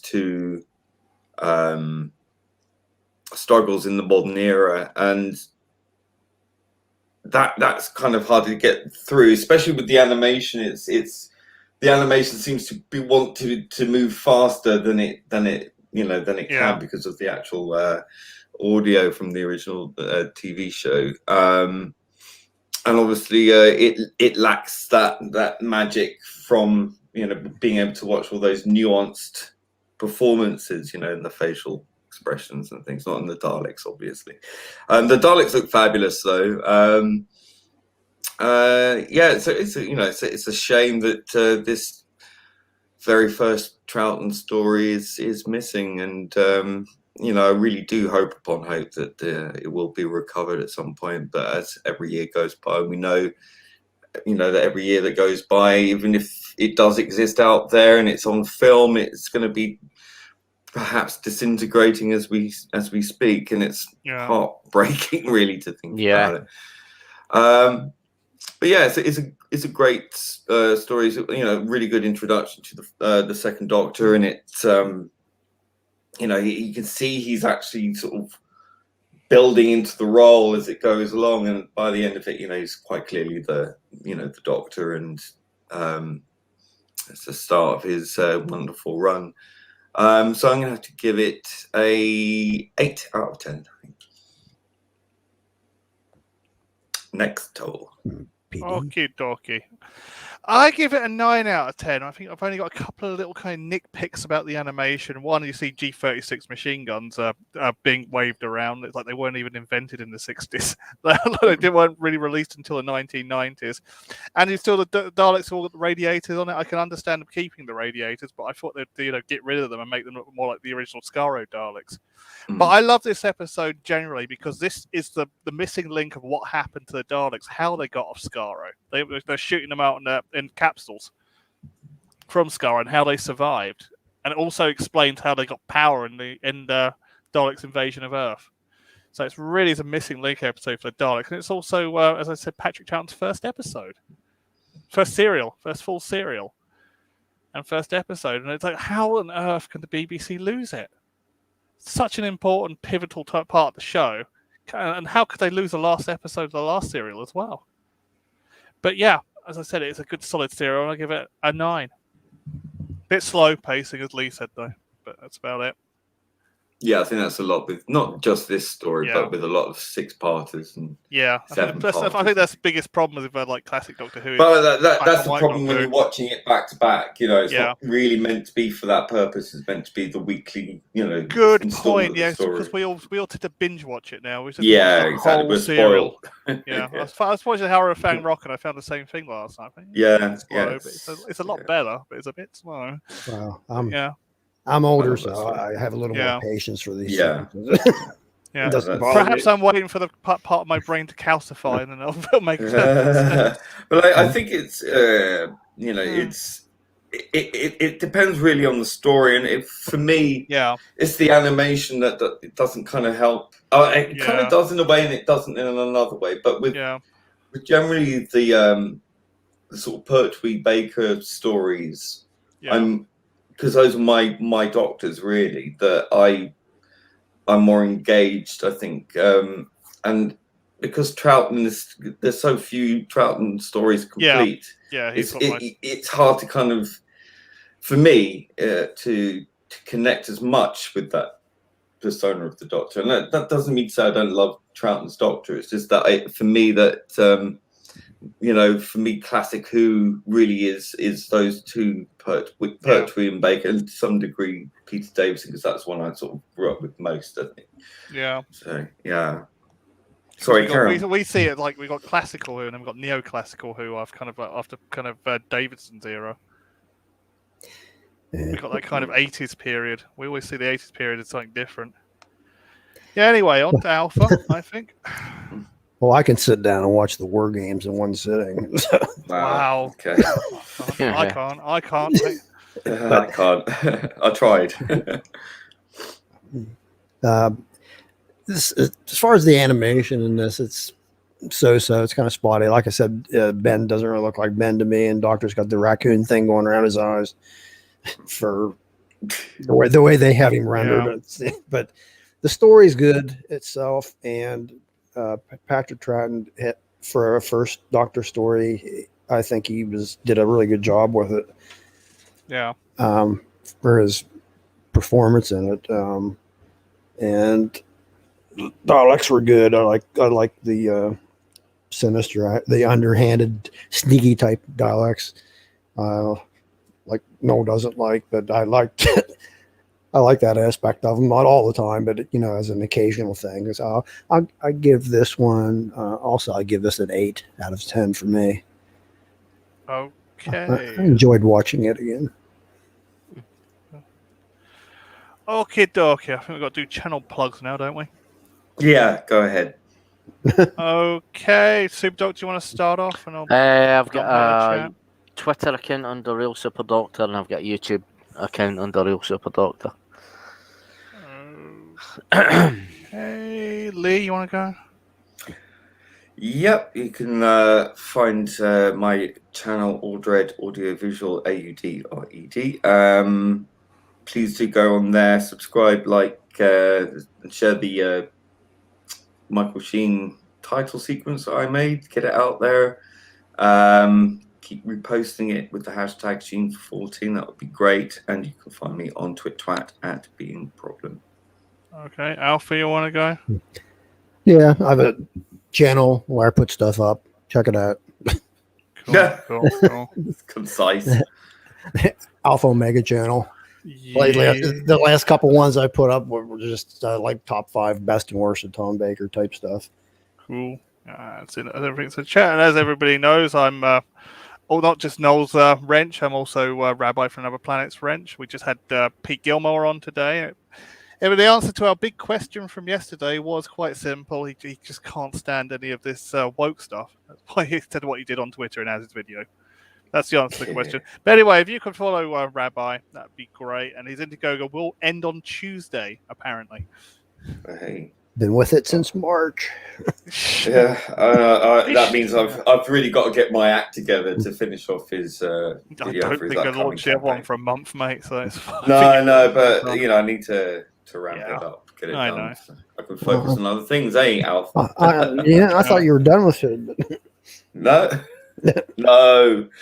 It can take weeks just to do a few seconds. I mean, it's crazy. I know, it's rendering, mate. Renderings is so rendering time, and also when you're trying to compose scenes, you know, it depending on what level of geometry you're using.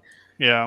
It has to calculate all those things, and especially if it's moving, and if you add an atmosphere into that, it has to calculate all those individual pixels, and it grinds away, and it can be really, really slow going. So yeah, and I've got a pretty powerful computer as well, so it's intensive. Yeah. Do you remember when I used to edit videos on like Adobe Premiere and they accidentally hit the space bar? Oh my God. It starts finalizing everything. Yeah. It's like, okay, I'm going to the toilet. That's it. I'm going to go get coffee or something. For a month. Yeah. You put so much into it, you forgot to finalize your project. You finally finalize it because I actually hit the space bar. Oh. I want to see my red handkerchiefs do something. Just jump on it. It's a velvet cloth. Okay. Yes, and it does do so. Well, it will do when it's animated. But I'm still learning, because I have these ideas I want to do, and I'm like, well, how do I do that? And then I have to go and find out how to do that, and then I have to work it out. Then I have to fit it in, change it to what I want it to look like, and you know, and it's a process. It's a process. I like velvet. Yeah, but I think red and grey, and it's also got some copper in there, so it's going to have a lot of grey, red, and copper, because I love copper.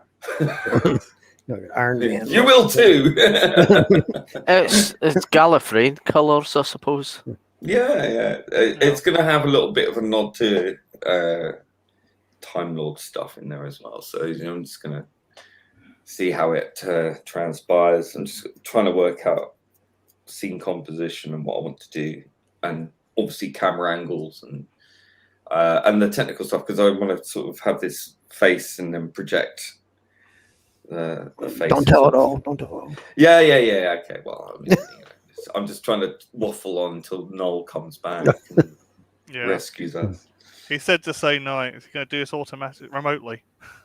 Is he buggered off then? I think so. Yeah, I think it's having a Howard the Duck moment. That's all I'm saying. Yeah. Yeah. Right. It says say night. So night. I suppose. Night.